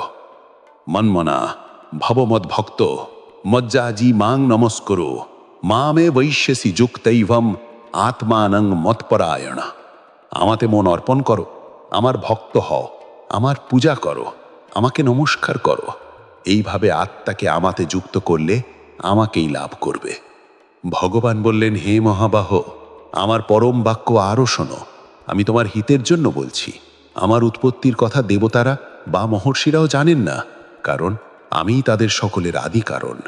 যিনি আমাকে জন্মরহিত, অনাদি এবং সর্বলোকের মহেশ্বর বলে জানেন, তিনি মোহমুক্ত হয়ে সমস্ত পাপ থেকে মুক্ত হন। বুদ্ধি, জ্ঞান, অসংমূঢ়তা, ক্ষমা, সত্য, দম, সম, সুখ, দুঃখ, জন্ম, মৃত্যু, ভয়, অভয়, অহিংসা, সমতা, তুষ্টি, তপস্যা, দান, যশ, অপযশ, এই সমস্ত নানা প্রকার ভাব আমা থেকেই উৎপন্ন। যিনি এই আমার বিভূতি ও যোগকে তত্ত্বগতভাবে জানেন, তিনি অবিচল ভক্তযোগে যুক্ত হন, এতে কোনো সংশয় নেই। আমি সকলের উৎস, আমা থেকেই সব কিছু প্রবর্তিত হয়। এই জ্ঞানে স্থিত হয়ে জ্ঞানীরা ভক্তি ভরে আমার ভোজনা করেন। তাদের মন আমাতে অর্পিত, তাদের প্রাণ আমাতে সমর্পিত। তারা পরস্পর আমার কথা আলোচনা করেন, আমার গুণগান করেন, নিত্য সন্তুষ্ট থাকেন এবং আনন্দ লাভ করেন। যিনি এইভাবে শকত যুক্ত হয়ে প্রীতিপূর্বক আমাকে ভজনা করেন, আমি তাদের সেই বুদ্ধি যোগ দান করি, যার দ্বারা তারা আমাকে লাভ করতে পারেন। তাদের প্রতি করুণা করেই আমি তাদের হৃদয়ে স্থিত হয়ে জ্ঞানরূপ প্রদীপের আলোয় তাদের অজ্ঞানতার অন্ধকার নাশ করি। অর্জুন বললেন, তুমি পরম ব্রহ্ম, পরম ধাম, পরম পবিত্র। সমস্ত ঋষিরা, দেবর্ষি নারদ, অসিত, দেবল, ব্যাস সকলেই তোমাকে অনাদি দিব্য পুরুষ, দেবতাদের আদিদেব বলে কীর্তন করেন। রাজ, তুমি নিজেও তাই বলছো। হে যোগেশ্বর, তোমার বিভূতি অপার, কিন্তু আমি কিভাবে নিরন্তর তোমার চিন্তা করে তোমাকে জানতে পারবো? কোন কোন ভাবে আমি তোমার ধ্যান করব? তোমার যোগ ও বিভূতি আবার বিস্তার করে বলো। তোমার অমৃতবাণী শুনে আমার তৃপ্তি হচ্ছে না। ভগবান শ্রীকৃষ্ণ তখন তার প্রধান প্রধান বিভূতি বর্ণনা করতে শুরু করলেন। হে কুরুশ্রেষ্ঠ, আমি আমার প্রধান দিব্য বিভূতিগুলি বলবো, কারণ আমার বিস্তারের কোনো অন্ত নেই। হে গুড়াকেশ অর্থাৎ অর্জুন, আমি সর্বভূতের হৃদয়ে অবস্থিত আত্মা। আমি সকলের আদি, মধ্য এবং অন্ত। আদিত্যদের মধ্যে আমি বিষ্ণু, জ্যোতিষ্কদের মধ্যে আমি সূর্য, মরুদ্গণের মধ্যে আমি মরীচি, নক্ষত্রদের মধ্যে আমি চন্দ্র, বেদের মধ্যে আমি সামবেদ, দেবতাদের মধ্যে আমি ইন্দ্র, ইন্দ্রিয়ের মধ্যে আমি মন, ভূতগণের মধ্যে আমি চেতনা, রুদ্রতের মধ্যে আমি শঙ্কর, যক্ষ রক্ষদের মধ্যে আমি কুবের, বসুদের মধ্যে আমি অগ্নি, পর্বত শৃঙ্গের মধ্যে আমি সুমেরু, পুরোহিতদের মধ্যে আমি বৃহস্পতি, সেনাপতিদের মধ্যে আমি কার্তিক, জলাশয়দের মধ্যে আমি সমুদ্র, মহর্ষিদের মধ্যে আমি ভৃগু, বাক্যের মধ্যে আমি ওঙ্কার, যজ্ঞের মধ্যে আমি জপযজ্ঞ, স্থাবর বস্তুর মধ্যে আমি হিমালয়, বৃক্ষের মধ্যে আমি অশ্বত্থ, দেবর্ষিদের মধ্যে আমি নারদ, গন্ধর্বদের মধ্যে আমি চিত্ররথ, সিদ্ধদের মধ্যে আমি কপিল মুনি, অশ্বদের মধ্যে আমি উচ্চৈশ্রভা, হাস্তিদের মধ্যে আমি ঐলাবদ, মানুষের মধ্যে আমি রাজা, অস্ত্রের মধ্যে আমি বজ্র, গাভীদের মধ্যে আমি কামধেনু, প্রজা বৃদ্ধির কারণ আমি কন্দর্প, সর্পেদের মধ্যে আমি বাসকী, নাঘেদের মধ্যে আমি অনন্ত, জলদেবতাদের মধ্যে আমি বরুণ, পিতৃপুরুষেদের মধ্যে আমি অর্জমা, সংযমকারীদের মধ্যে আমি যম, দৈত্যদের মধ্যে আমি প্রহ্লাদ, গণনাকারীদের মধ্যে আমি কাল অর্থাৎ সময়, পশুদের মধ্যে আমি সিংহ, পক্ষীদের মধ্যে আমি গরুড়, পবিত্রকারীদের মধ্যে আমি বায়ু, শস্ত্রধারীদের মধ্যে আমি রাম, মৎস্যদের মধ্যে আমি মকর, নদী স্রোতের মধ্যে আমি গঙ্গা বা জাহ্নবী। আমি সৃষ্টির আদি, অন্ত এবং মধ্য। আমি অধ্যাত্মবিদ্যা। আমি অক্ষরসমূহের মধ্যে অকার। আমি অবিনাশী কাল। আমি বিশ্বপালক বিধাতা। আমি সর্বহারী মৃত্যু। আমি ভবিষ্যতের উৎপত্তির কারণ। নারীদের মধ্যে আমি কীর্তি, শ্রী, বাণী, স্মৃতি, মেধা, ধৃতি এবং ক্ষমা। আমি বৃহৎ শাম, আমি গায়ত্রী ছন্দ। মাসেদের মধ্যে আমি অগ্রহায়ণ, ঋতুদের মধ্যে আমি বসন্ত। আমি ছলনাকারীদের দ্যুত ক্রীড়া, তেজস্বীদের তেজ। আমি জয়, আমি ব্যবসায়, আমি সত্যবানদের সত্য। বৃষ্ণিবংশীয়দের মধ্যে আমি বাসুদেব অর্থাৎ নিচে, পাণ্ডবদের মধ্যে আমি ধনঞ্জয় অর্থাৎ অর্জুন, মণিদের মধ্যে আমি ব্যাসদেব, কবিদের মধ্যে আমি শুক্রাচার্য বা উষনা, দমনকারীদের দণ্ড আমি, জয়কামীদের নীতি আমি, গোপনীয় বিষয়ের মধ্যে আমি মৌন, জ্ঞানীদের জ্ঞান আমি। হে অর্জুন, এমন কোনো বস্তু নেই যা আমাকে ছাড়া থাকতে পারে। আমি সর্বভূতের বীজ। অথবা হে পরন্তপ, আমার দিব্য বিভূতির কোনো অন্ত নেই। আমি তো সংক্ষেপে কিছু বললাম মাত্র। জগতে যা কিছু ঐশ্বর্যযুক্ত, শ্রী সম্পন্ন বা শক্তি সম্পন্ন বস্তু আছে, তৎসমস্তই আমার তেজের অংশ থেকে উৎপন্ন বলে জানবে। অথবা হে অর্জুন, এই সমস্ত বিস্তারিত জ্ঞানে তোমার কি প্রয়োজন? তুমি শুধু এইটুকু জেনো, আমি আমার এক অংশ মাত্র দিয়ে এই সমগ্র জগৎকে ধারণ করে আছি। অর্জুন বললেন, হে পরমেশ্বর, আমার প্রতি অনুগ্রহ করে তুমি যে পরম গুহ্য অধ্যাত্ম তত্ত্ব বললে, তাতে আমার মোহ দূর হয়েছে। আমি তোমার কাছেই ভূতগণের উৎপত্তি ও প্রলয়ের কথা এবং তোমার অবিনাশী মাহাত্ম্য শুনলাম। হে পুরুষোত্তম, তুমি নিজেকে যেমন বর্ণনা করলে, আমি ঠিক সেইভাবেই তোমার সেই ঐশ্বরিক রূপ দেখতে ইচ্ছা করি। হে প্রভু, হে যোগেশ্বর, যদি তুমি মনে করো যে আমি সেই রূপ দেখার যোগ্য, তবে আমাকে তোমার সেই অব্যয় স্বরূপ দর্শন করাও। ভগবান শ্রীকৃষ্ণ বললেন, হে পার্থ, আমার শত শত হাজার হাজার নানা প্রকার, নানা বর্ণ, নানা আকৃতির দিব্য রূপ দর্শন করো। আমার মধ্যে আদিত্য, বসু, রুদ্র, অশ্বিনী কুমার, মরুদগণকে দেখো। হে ভারত, এমন বহু আশ্চর্য রূপ দেখো যা তুমি আগে কখনো দেখনি।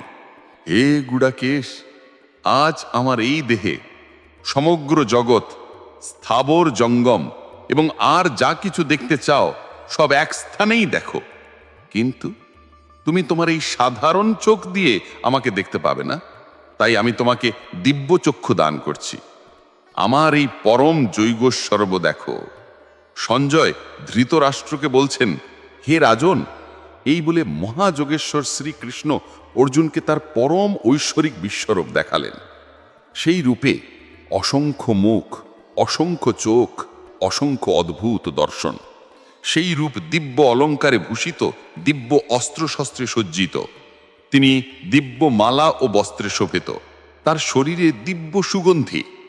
সেই পরমদেব সর্বব্যাপী, অনন্ত এবং সব দিকে তার মুখ। যদি আকাশে হাজার হাজার সূর্য একসঙ্গে উদিত হয়, তবে যে আলো হয়, সেই আলোও হয়তো সেই বিশ্বরূপের তেজের সমান হতে পারে না। সেই সময় পাণ্ডপুত্র অর্জুন সেই দেবদেবের অর্থাৎ শ্রীকৃষ্ণের শরীরে একত্রে স্থিত সমগ্র চরাচর জগৎকে বিভক্ত অবস্থায় দেখতে পেলেন। তখন অর্জুন বিস্ময়ে অভিভূত হলেন, তার শরীরের রোম খাড়া হয়ে উঠল। তিনি সেই বিশ্বরূপকে হাত জোড় করে মাথায় ঠেকিয়ে প্রণাম করে বলতে লাগলেন, হে দেব, আমি তোমার দেহে সমস্ত দেবতা, সমস্ত প্রাণী, পদ্মাসনে স্থিত ব্রহ্মা, মহাদেব এবং সমস্ত দিব্য ঋষিদের ও সর্পদের দেখতে পাচ্ছি। হে বিশ্বেশ্বর, হে বিশ্বরূপ, আমি তোমাকে অসংখ্য বাহু, উদর, মুখ ও চোখ সমন্বিত অনন্ত রূপে দেখতে পাচ্ছি।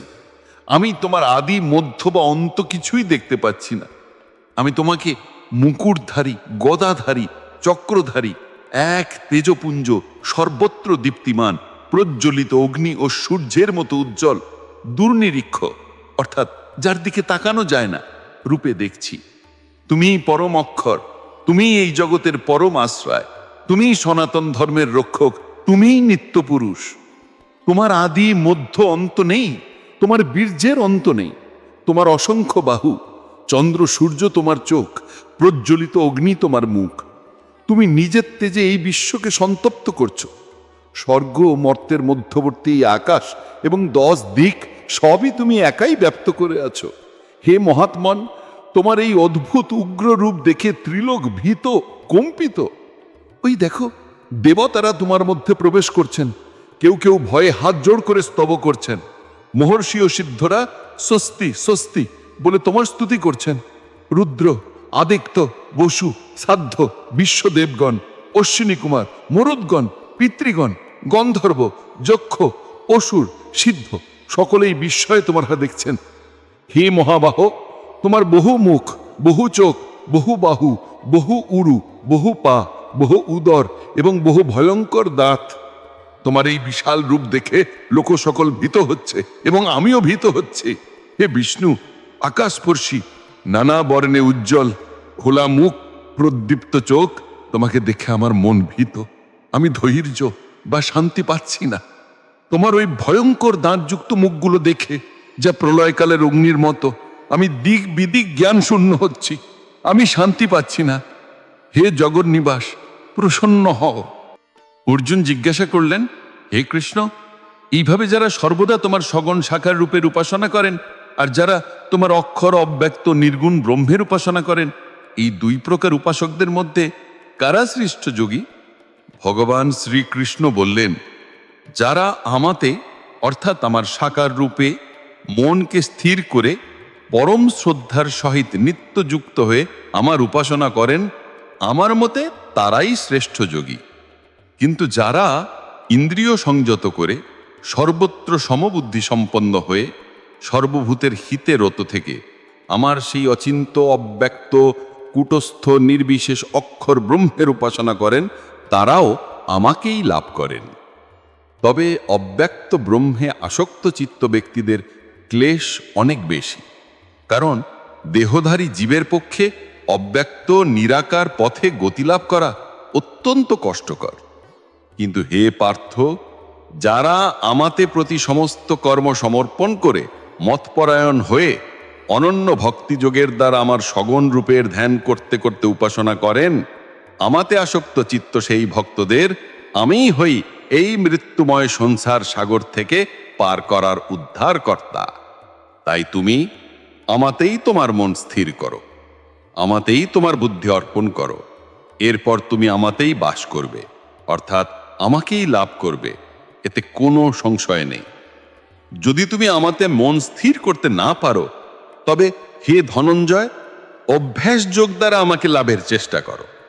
যদি তুমি অভ্যাসেও অসমর্থ হও, তবে আমার প্রীতির জন্য কর্ম করো, যেমন আমার নাম গুণকীর্তন, মন্দির নির্মাণ, পূজা পার্বণ। আমার জন্য কর্ম করেও তুমি সিদ্ধি লাভ করবে। যদি তাতেও তুমি অসমর্থ হও, তাহলে সমস্ত কর্মের ফল ত্যাগ করে সংযত চিত্ত হয়ে আমার শরণাগত হও। কারণ অভ্যাস থেকে জ্ঞান শ্রেষ্ঠ, জ্ঞান থেকে ধ্যান শ্রেষ্ঠ, আর ধ্যান থেকেও কর্মফল ত্যাগ শ্রেষ্ঠ। কারণ কর্মফল ত্যাগ করলেই তৎক্ষণাৎ পরম শান্তি লাভ হয়। আমার ভক্ত কেমন হন শোনো। যিনি কোনো প্রাণীকে বিদ্বেষ করেন না, যিনি সকলের প্রতি মিত্র ভাবাপন্ন ও করুণাময়, যিনি আমি ও আমার এই বোধ শূন্য অর্থাৎ নির্মম ও নিরহংকার, যিনি সুখে দুঃখে সমভাবাপন্ন এবং ক্ষমাপরায়ণ, যিনি সর্বদা সন্তুষ্ট, যিনি যোগী, যিনি জঞ্জাত চিত্ত, যার সংকল্প দৃঢ়, যার মৌন বুদ্ধি আমাতেই অর্পিত, তিনি আমার ভক্ত, তিনিই আমার প্রিয়। যার থেকে কোনো লোক উদ্বেগ অর্থাৎ ভয় পায় না এবং যিনি নিজেও কোনো লোক থেকে উদ্বেগ পান না, যিনি হর্ষ, অমর্ষ, ভয় ও উদ্বেগ থেকে মুক্ত, তিনিই আমার প্রিয়। পরিষ্কার, যিনি অনপেক্ষ অর্থাৎ কোনো কিছুর ওপর নির্ভরশীল নন। শুচি অর্থাৎ পবিত্র, দক্ষ অর্থাৎ নিপুণ, উদাসীন অর্থাৎ নিরপেক্ষ, গতব্যথ অর্থাৎ দুঃখহীন, যিনি সমস্ত কর্মের আরম্ভে ফলের আশা ত্যাগ করেছেন, তিনি আমার ভক্ত, তিনিই আমার প্রিয়। ভারসাম্যপূর্ণ, যিনি প্রিয় বস্তু পেয়েও আনন্দিত হন না, অপ্রিয় বস্তু পেয়েও বিদ্বেষ করেন না, যিনি শোক করেন না, আকাঙ্ক্ষা করেন না, যিনি শুভ ও অশুভ উভয় ত্যাগ করেছেন, সেই ভক্তিমান ব্যক্তি আমার প্রিয়। এইভাবে শত্রু, মিত্র, মান, অপমান, শীত, উষ্ণ, সুখ দুঃখ এসবে সমভাবাপন্ন এবং আসক্তিহীন, যিনি নিন্দা ও স্তুতিকে সমান জ্ঞান করেন, যিনি মৌনী অর্থাৎ সংযত বাক, যা পান তাতেই সন্তুষ্ট, যার কোনো নির্দিষ্ট বাসস্থান নেই, সেই স্থিরবুদ্ধি ভক্তিমান ব্যক্তি আমার অত্যন্ত প্রিয়। ভগবান বললেন, হে কুন্তীয়, এই শরীরকে ক্ষেত্র অর্থাৎ কর্মের ভূমি বা ক্ষেত্র বলা হয়। আর যিনি এই ক্ষেত্রকে জানেন, অর্থাৎ আমি এই শরীর নই, আমি এর দ্রষ্টা, তাকে তত্ত্বদর্শীরা ক্ষেত্রজ্ঞ বা আত্মা বলেন। হে ভারত, সমস্ত ক্ষেত্রে শরীরে আমাকেই ক্ষেত্রজ্ঞ বা পরমাত্মা বলে জানবে। ক্ষেত্র অর্থাৎ দেহ বা প্রকৃতি এবং ক্ষেত্রজ্ঞ আত্মা বা পুরুষ, এর ভেদ জ্ঞানই হল প্রকৃত জ্ঞান। এখন শোনো, ক্ষেত্র কি কি নিয়ে গঠিত। পঞ্চমহাভূত অর্থাৎ মাটি, জল, আগুন, বায়ু, আকাশ, অহংকার, বুদ্ধি, অব্যক্ত অর্থাৎ প্রকৃতি, 10 ইন্দ্রিয়, চোখ, কান, নাক, জিভ, ত্বক, বাঁক, হাত, পা, পায়ু, উপস্থ, মন এবং ইন্দ্রিয়ের 5টি বিষয়, রূপ, রস, গন্ধ, শব্দ, স্পর্শ। এছাড়াও ইচ্ছা, বিদ্বেষ, সুখ, দুঃখ, সংঘাত অর্থাৎ দেহপিণ্ড, চেতনা, ধৃতি অর্থাৎ ধারণা, এই বিকারগুলি নিয়েই ক্ষেত্র গঠিত। জ্ঞান কি? শোনো, অমানিতা অর্থাৎ অহংকারীনতা, দম্ভশূন্যতা, অহিংসা, ক্ষমা, সরলতা, আচার্যের সেবা, পবিত্রতা, স্থিরতা, আত্মসংযম, ইন্দ্রিয়ের বিষয়ে বৈরাগ্য, নিরহংকার, জন্ম মৃত্যু জরা ব্যাধির দুঃখ দর্শন করা, স্ত্রী পুত্র গৃহের প্রতি আসক্তিহীনতা, প্রিয় অপ্রিয় প্রাপ্তিতে সমচিত্ততা, আমাতে অর্থাৎ ঈশ্বরে অনন্য ভক্তি, নির্জন স্থানে বাস, জনসমাগমে অরুচি, আধ্যাত্ম জ্ঞানে নিত্য স্থিতি এবং তত্ত্বজ্ঞানের অর্থ মোক্ষ দর্শন। এই সবই হল জ্ঞান। এর বিপরীত যা, তাই অজ্ঞান। এখন জ্ঞেয়ের কথা বলছি, যা জানলে অমৃতত্ব বা মোক্ষ লাভ হয়। সেই জ্ঞেয় বস্তু হলেন অনাদি পরম ব্রহ্ম। তিনি সৎ নন অর্থাৎ অস্তিত্ব, এবং অসৎ নন অর্থাৎ অনস্তিত্ব, কারণ তিনি কার্য কারণের অতীত। তার হাত, পা, চোখ, মাথা, মুখ এবং কান সর্বত্র ব্যাপ্ত। তিনি বিশ্ব ব্রহ্মাণ্ডকে সব কিছু আবৃত করে আছেন। তিনি সমস্ত ইন্দ্রিয়ের প্রকাশক, কিন্তু নিজে ইন্দ্রিয়বিহীন। তিনি আসক্তিহীন, কিন্তু তিনি সকলের ধারক। তিনি নির্গুণ, কিন্তু তিনি গুণের ভোক্তা। তিনি সমস্ত ভূতের বাইরে ও ভেতরে আছেন। তিনি চর ও অচর। তিনি এত সূক্ষ্ম যে তাকে জানা যায় না। তিনি দূরে থেকেও অতি নিকটে। তিনি অবিভক্ত, কিন্তু সমস্ত ভূতের মধ্যে বিভক্ত রূপে স্থিত। তিনি সকলের পালক, সংহারক এবং সৃষ্টিকর্তা। তিনি জ্যোতিষ্কদেরও জ্যোতি, অন্ধকারের অতীত। তিনি জ্ঞান, জ্ঞেয় এবং জ্ঞানের দ্বারা প্রাপ্তব্য। তিনি সকলের হৃদয়ে বাস করেন। এইভাবে আমি সংক্ষেপে ক্ষেত্র অর্থাৎ প্রকৃতি ও জ্ঞান অর্থাৎ পুরুষ সম্পর্কে বললাম। আমার ভক্ত এই তত্ত্ব জেনে আমার ভাব অর্থাৎ মোক্ষ লাভ করেন। জেনে রেখো, প্রকৃতি এবং পুরুষ অর্থাৎ আত্মা উভয় অনাদি। সমস্ত বেকার এবং গুণ প্রকৃতি থেকে উৎপন্ন। প্রকৃতি হলো কার্য অর্থাৎ শরীর এবং কারণ ইন্দ্রিয়ের উৎপাদক, আর পুরুষ অর্থাৎ আত্মা হলেন সুখ দুঃখ ভোগের কারণ।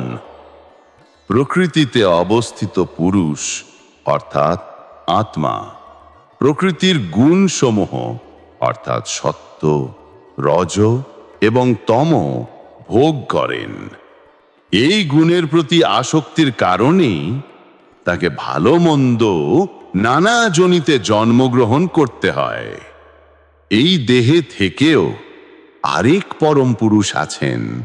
তিনি হলেন উপদ্রষ্টা অর্থাৎ সাক্ষী, অনুমন্তা অর্থাৎ অনুমোদনকারী, ভর্তা অর্থাৎ পালক, ভোক্তা অর্থাৎ ভোগ্যারী, মহেশ্বর এবং পরমাত্মা।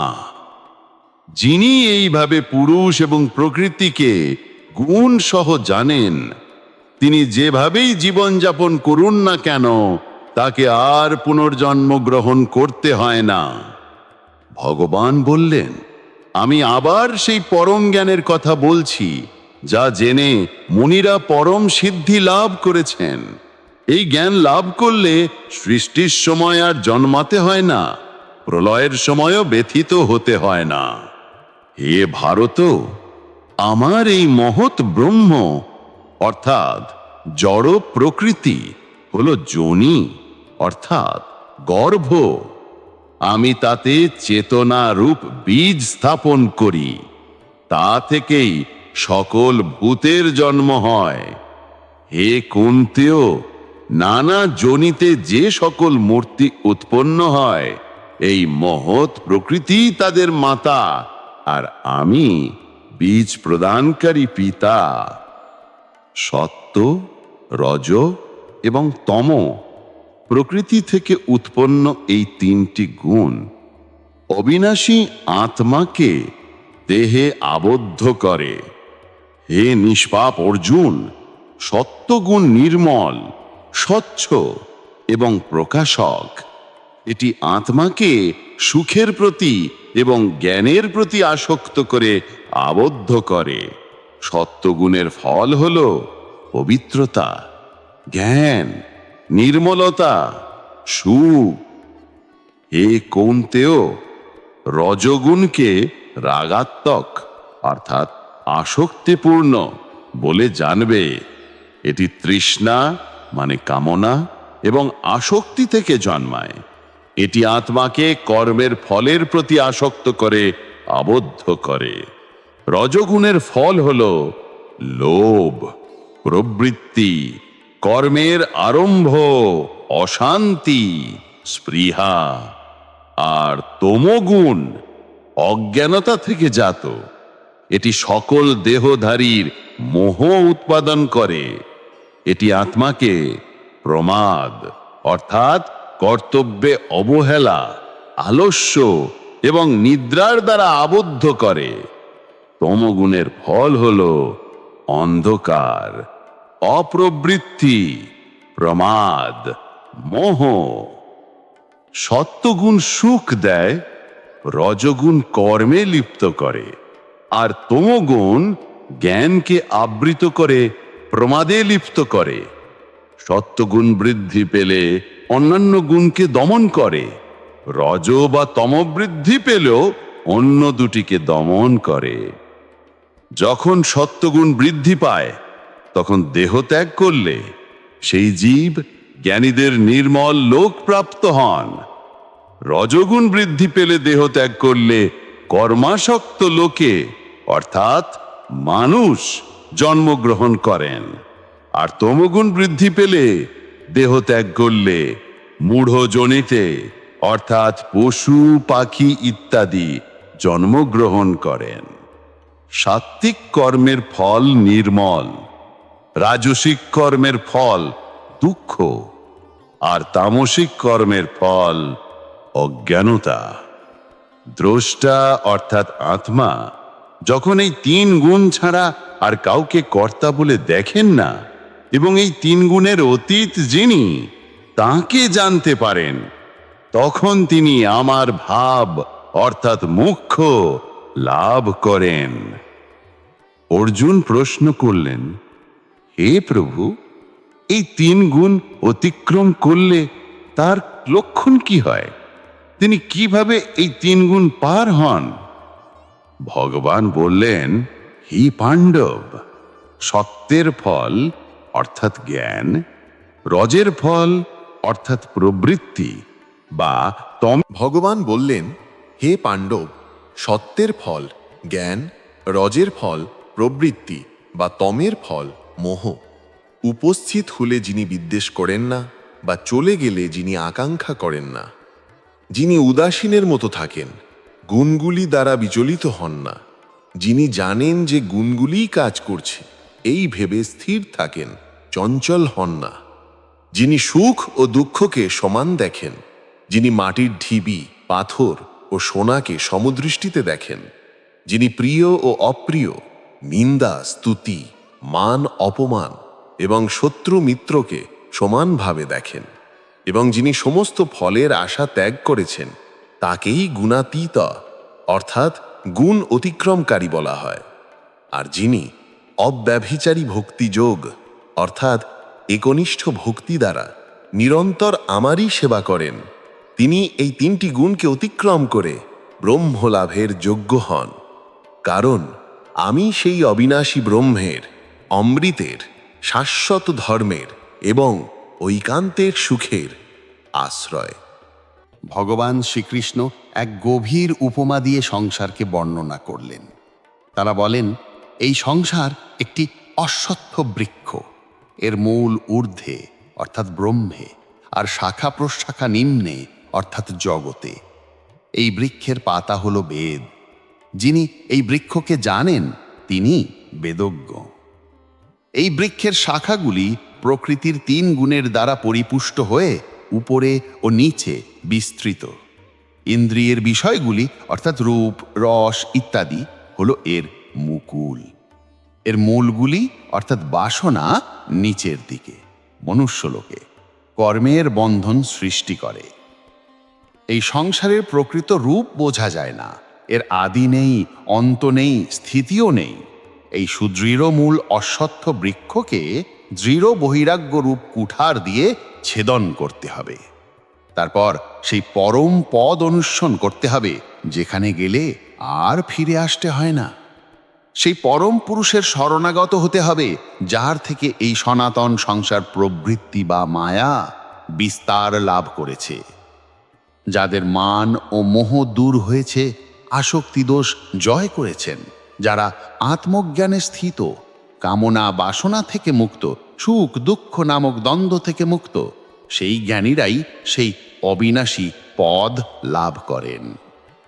সেই পরম ধামকে সূর্য, চন্দ্র বা অগ্নি কেউই আলোকিত করতে পারে না। সেখানে গেলে আর ফিরে আসতে হয় না। সেটাই আমার পরম ধাম।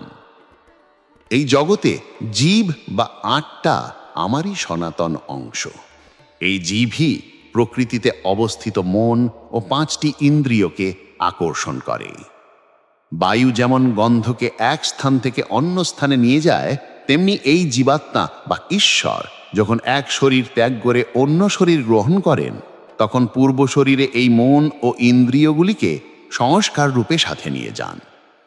তিনি কান, চোখ, ত্বক, জিভ, নাক ও মনকে আশ্রয় করে বিষয়সমূহ ভোগ করেন। মূর্খরা শরীর ত্যাগ করার সময় বা নতুন শরীর গ্রহণ করার সময় এই আত্মাকে দেখতে পায় না। কেবল জ্ঞানচক্ষু সম্পন্ন ব্যক্তিরাই তাকে দেখতে পান। যোগীরাও প্রযত্ন করে আত্মাতেই তাকে দর্শন করেন। সূর্যের মধ্যে যে তেজ জগৎকে আলোকিত করে, চন্দ্র ও অগ্নিতে যে তেজ তা আমারই তেজ বলে জানবে। আমি পৃথিবীতে প্রবেশ করে আমার শক্তিতে ভূতগণকে ধারণ করি। আমি রসাত্মক চন্দ্র হয়ে সমস্ত ঔষধি অর্থাৎ উদ্ভিদকে পুষ্ট করি। আমি জঠরাগ্নি বা বৈশানর রূপে প্রাণীদের দেহে স্থিত হয়ে প্রাণ ও অপান বায়ুর সাহায্যে 4 প্রকার অন্ন অর্থাৎ চর্ব, চোষ্য, লেহ, পেয় পরিপাক করি। আমি সর্বভূতের হৃদয়ে অবস্থিত। আমা থেকেই স্মৃতি, জ্ঞান ও তার বিস্মৃতি ঘটে। আমি সমস্ত বেদের দ্বারা জ্ঞেয়। আমি বেদান্তের রচয়িতা এবং আমি বেদজ্ঞ। সর্বস্ব চাহং হৃদি সন্নিবিষ্ট। এই জগতে 2 প্রকার পুরুষ আছে, ক্ষর অর্থাৎ নশ্বর ও অক্ষর অর্থাৎ অবিনশ্বর। সমস্ত ভূতবর্গ হল ক্ষর আর কূটস্থ অর্থাৎ চৈতন্য হল অক্ষর। কিন্তু এই দুজন থেকেও যিনি উত্তম তিনি হলেন পরমাত্মা বা পুরুষোত্তম। তিনি অব্যয় ঈশ্বর, যিনি ত্রিলোকে প্রবেশ করে সকলকে পালন করেন। যেহেতু আমি নশ্বর, ক্ষরের অতীত এবং অবিনশ্বর অক্ষর থেকেও উত্তম, তাই লোকে ও বেদে আমি পুরুষোত্তম নামে খ্যাত। হে ভারত, যে জ্ঞানী মোহমুক্ত হয়ে আমাকে এইভাবে পুরুষোত্তম বলে জানেন তিনি সর্বজ্ঞ হন এবং সর্বতভাবে আমারই ভজনা করেন। হে নিষ্পাপ অর্জুন, আমি তোমাকে এই অতি গোপনীয় শাস্ত্র বললাম। এটি জানলে মানুষ বুদ্ধিমান হয় এবং কৃতকৃত্য অর্থাৎ জীবনের পরম লক্ষ্য অর্জনকারী হয়। ভগবান শ্রীকৃষ্ণ এখন 2 প্রকার মানুষের প্রকৃতির কথা বলছেন, দৈবী বা সাত্ত্বিক ও আসরী অর্থাৎ রাজসিক বা তামসিক।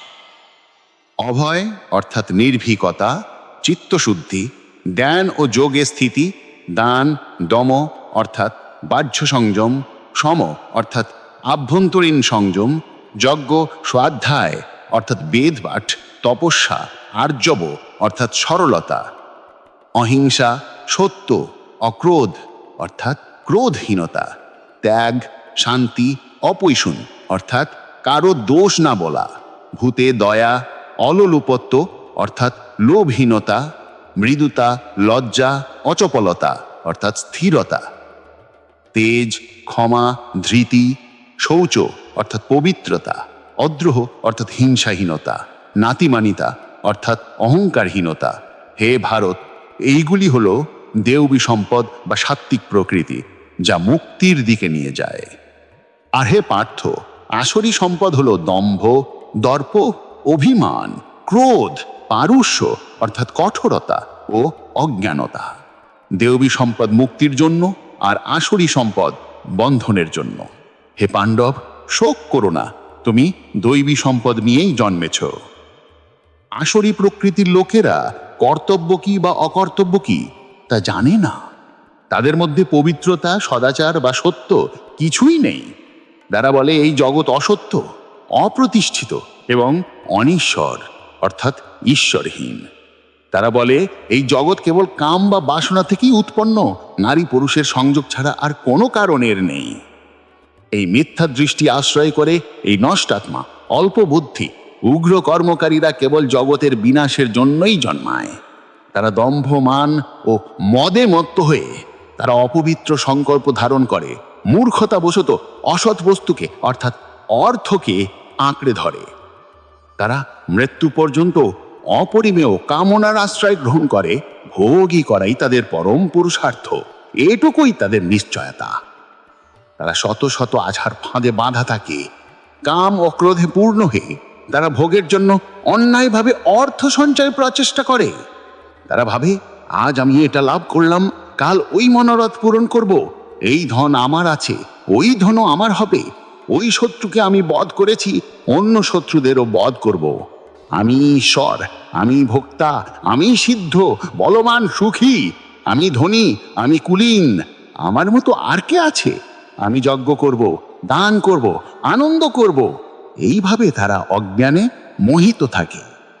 বহু ভাবনায় বিভ্রান্ত হয়ে, মোহের জালে জড়িয়ে, ভোগে আসক্ত হয়ে তারা অপবিত্র নরকে পতিত হয়। আত্মভরি উদ্ধত ধন মানে মত্ত হয়ে তারা অহংকারের সাথে কেবলমাত্র নামমাত্র যজ্ঞ করে।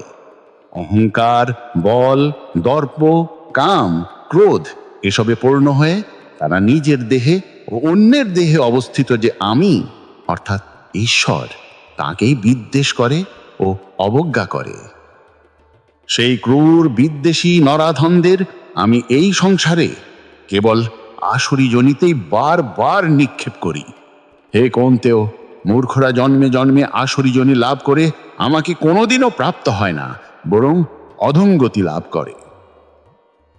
কাম, ক্রোধ এবং লোভ এই তিনটি হলো নরকের দ্বার। এই তিনটি আত্মার বিনাশকারী, তাই এই তিনটি ত্যাগ করবে।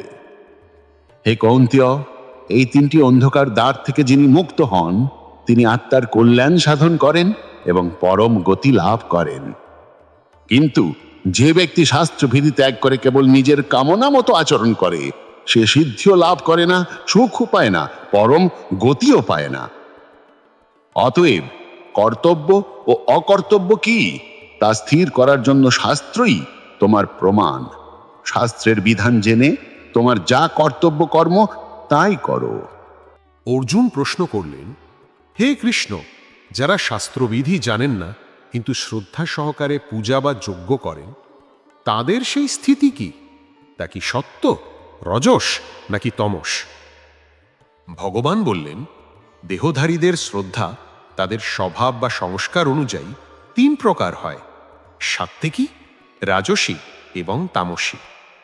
হে ভারত, যে যেমন শ্রদ্ধা সম্পন্ন সে তেমনই হয়। সাত্ত্বিক ব্যক্তিরা দেবতাদের পূজা করেন, রাজসিক ব্যক্তিরা যক্ষ ও রাক্ষসদের পূজা করেন, আর তামসিক ব্যক্তিরা প্রেত ও ভূতগণের পূজা করেন।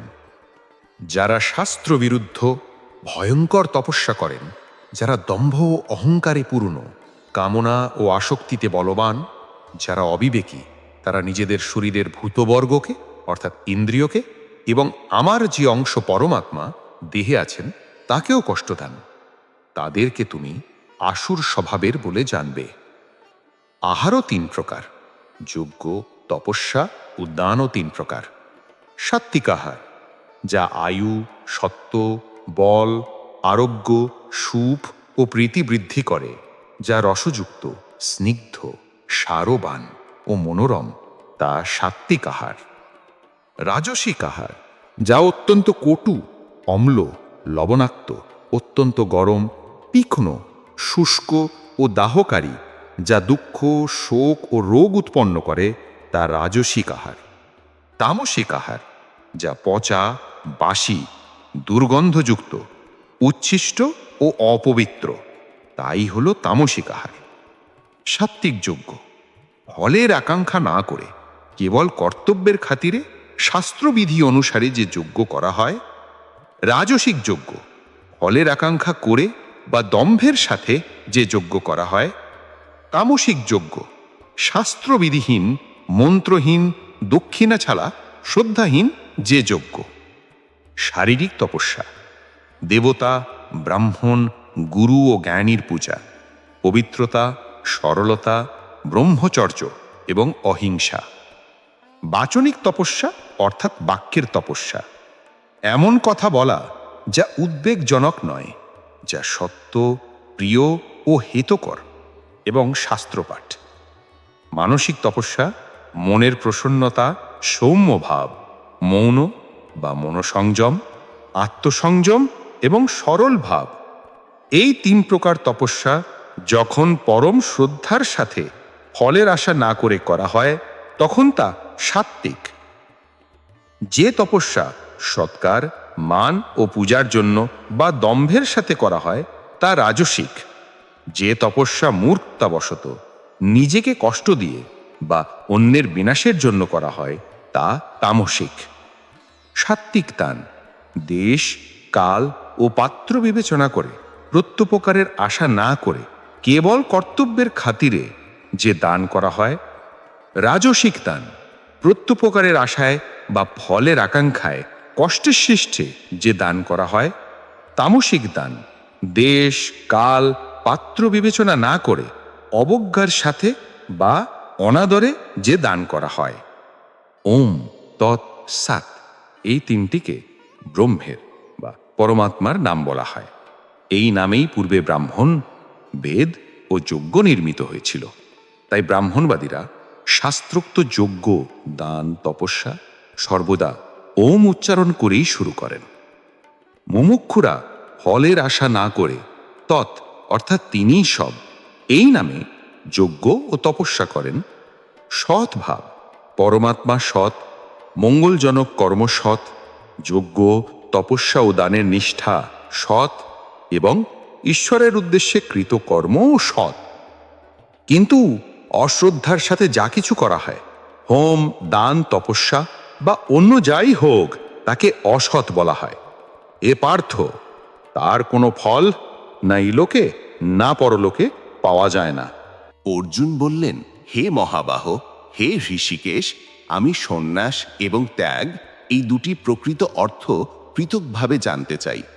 ভগবান শ্রীকৃষ্ণ বললেন, পণ্ডিতেরা সকাম কর্মের অর্থাৎ কাম্যকর্মের ত্যাগকে সন্ন্যাস বলেন, আর বিচক্ষণ ব্যক্তিরা সমস্ত কর্মের ফল ত্যাগকেই ত্যাগ বলেন।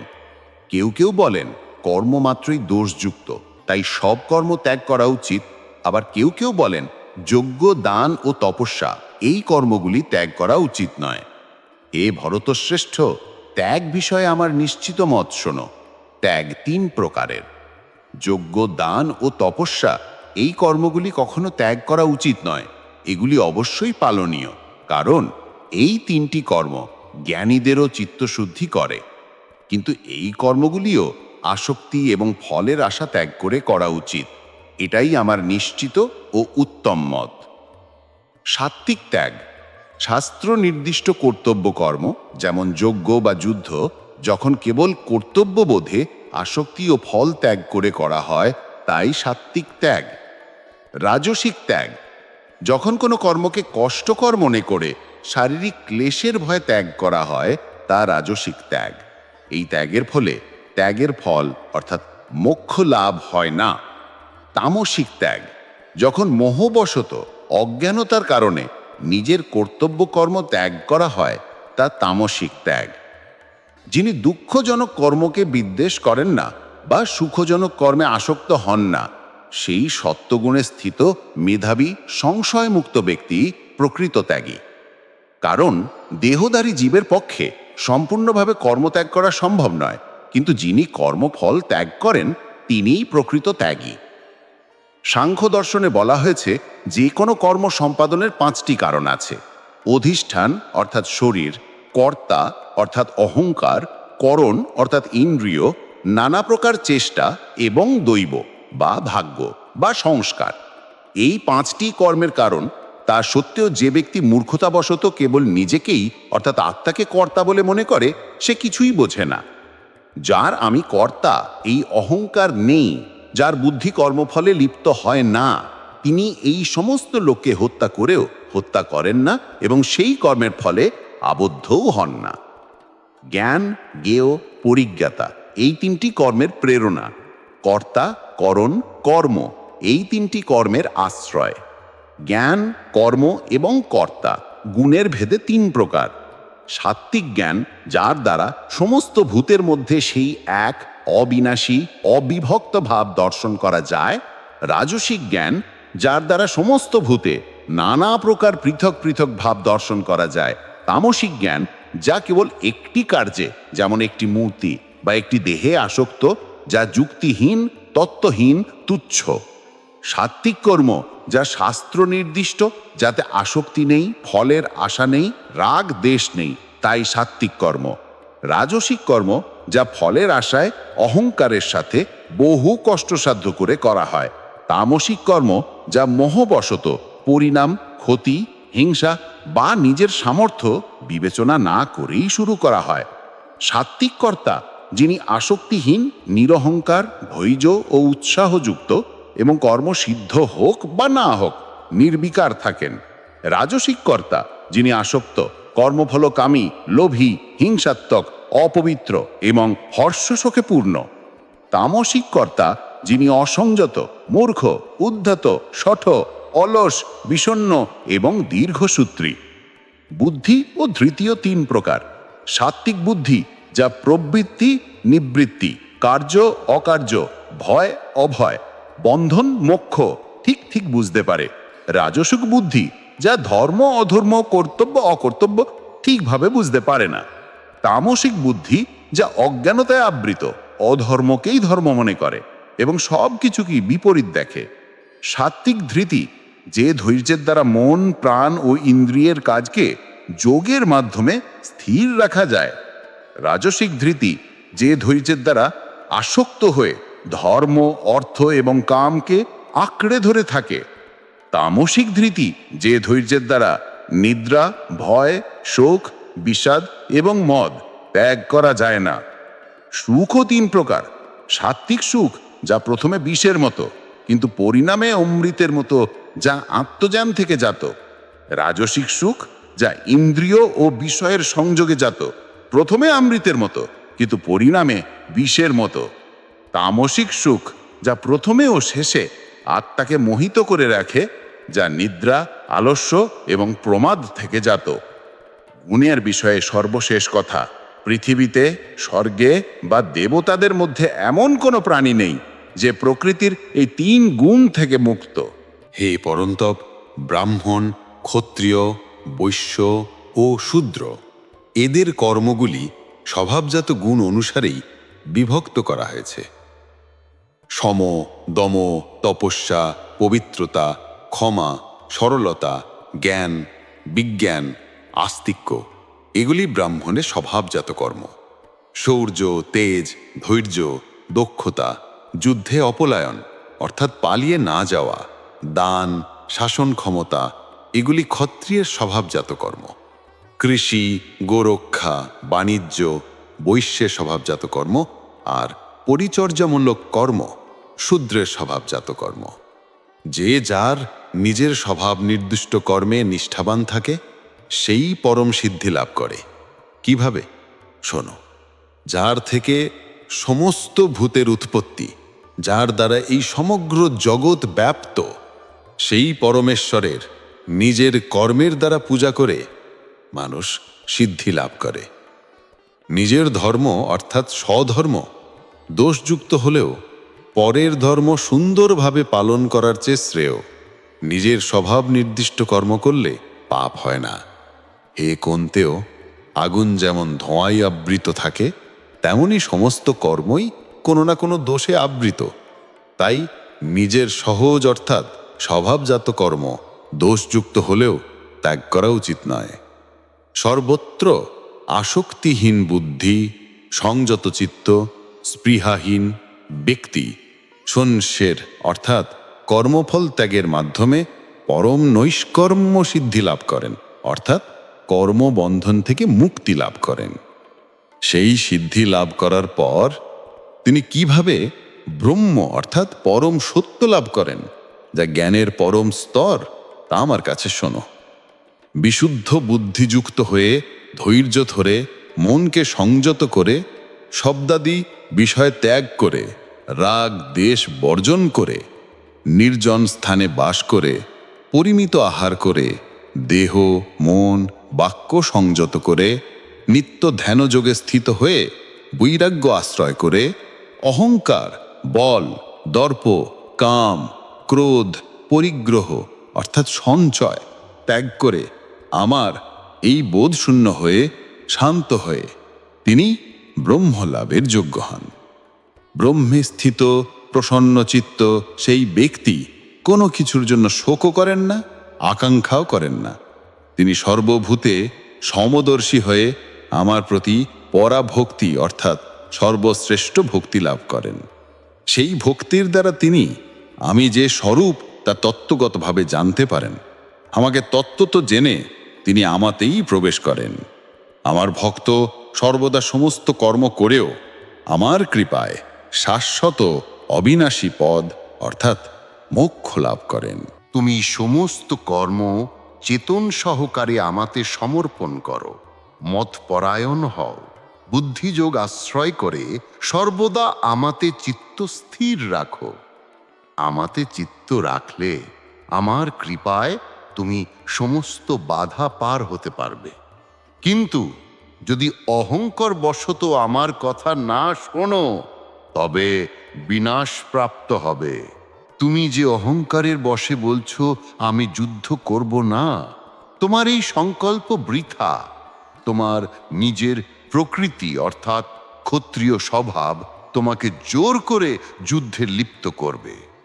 এ কৌন্তেয়, মোহবশত যা তুমি করতে চাইছো না, নিজের স্বভাবজাত কর্মে বাধা পড়ে তুমি অবশ হয়ে তাই করবে।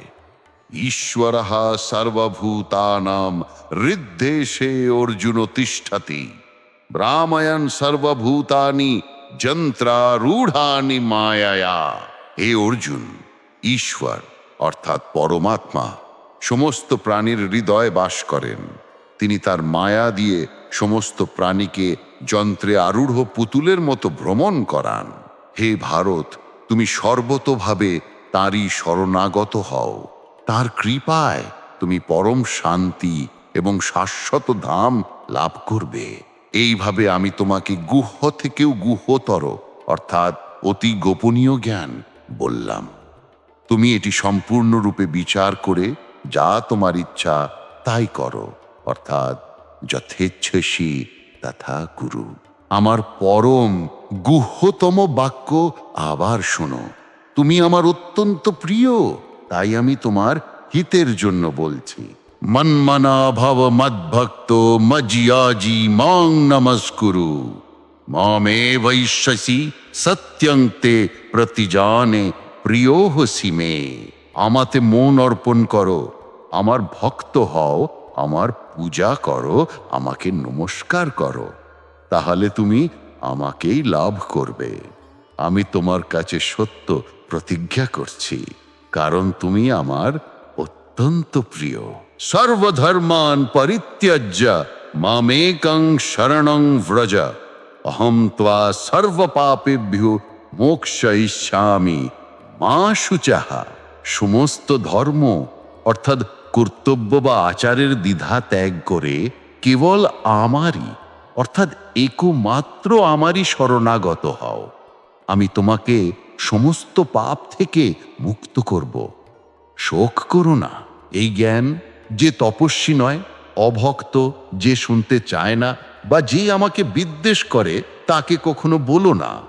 যিনি আমার ভক্তদের মধ্যে এই পরম গোপনীয় জ্ঞান প্রচার করেন, তিনি আমার প্রতি পরা ভক্তি লাভ করেন, নিঃসন্দেহে আমাকেই প্রাপ্ত হন। যে ব্যক্তি আমাদের এই ধর্মময় সংবাদ গীতা পাঠ করবে, আমি মনে করব তিনি জ্ঞান ও যজ্ঞের দ্বারা আমার পূজা করলেন। আর যে ব্যক্তি শ্রদ্ধা সহকারে অবজ্ঞা না করে কেবল শ্রবণও করবেন, তিনিও মুক্ত হয়ে পুণ্যবানদের লোক প্রাপ্ত হবেন। হে পার্থ, হে ধনঞ্জয়, তুমি কি একাগ্র চিত্তে এই জ্ঞান শুনলে? তোমার অজ্ঞানতা জনিত মোহ কি দূর হলো? অর্জুন বললেন, নষ্ট মোহস্মৃতির্লব্ধা তৎপ্রসাদান মায়াচ্যুতা, স্থিতোহস্মি গত সন্দেহ করিষ্যে বচনং তব। হে অচ্যুত, তোমার কৃপায় আমার মোহ নষ্ট হয়েছে। আমি স্মৃতি অর্থাৎ আত্মজ্ঞান ফিরে পেয়েছি। আমি এখন স্থিত, আমার সমস্ত সন্দেহ দূর হয়েছে। আমি তোমার কথা পালন করব। সঞ্জয় ধৃতরাষ্ট্রকে বললেন, এইভাবে আমি বাসুদেব শ্রীকৃষ্ণ এবং মহাত্মা পার্থ অর্জুনের এই অদ্ভুত রোমাঞ্চকর সংবাদ শ্রবণ করলাম। ব্যাসদেবের কৃপায় আমি সাক্ষাৎ এই পরম গুহ্য যোগ স্বয়ং যোগীশ্বর শ্রীকৃষ্ণের মুখ থেকে শুনেছি। হে রাজন, কেশব এবং অর্জুনের এই পুণ্যময় অদ্ভুত সংবাদ বারবার স্মরণ করে আমি মুহূর্তে মুহূর্তে রোমাঞ্চিত হচ্ছি। হে রাজন, শ্রীহরির সেই অতি অদ্ভুত বিশ্বরূপ স্মরণ করে আমার মহাবিস্ময় হচ্ছে এবং আমি বারবার আনন্দিত হচ্ছি। যত্র যোগেশ্বরঃ কৃষ্ণ যত্র পার্থ ধনুর্ধরঃ তত্র শ্রীর বিজয় ভূতের ধ্রুবা নীতির মতিহ মমা। যেখানে যোগেশ্বর শ্রীকৃষ্ণ এবং যেখানে ধনুর্ধর পার্থ, সেখানে শ্রী অর্থাৎ সৌভাগ্য, বিজয়, ভূতি অর্থাৎ ঐশ্বর্য এবং অবিচল ন্যায়, এটাই আমার নিশ্চিত মত।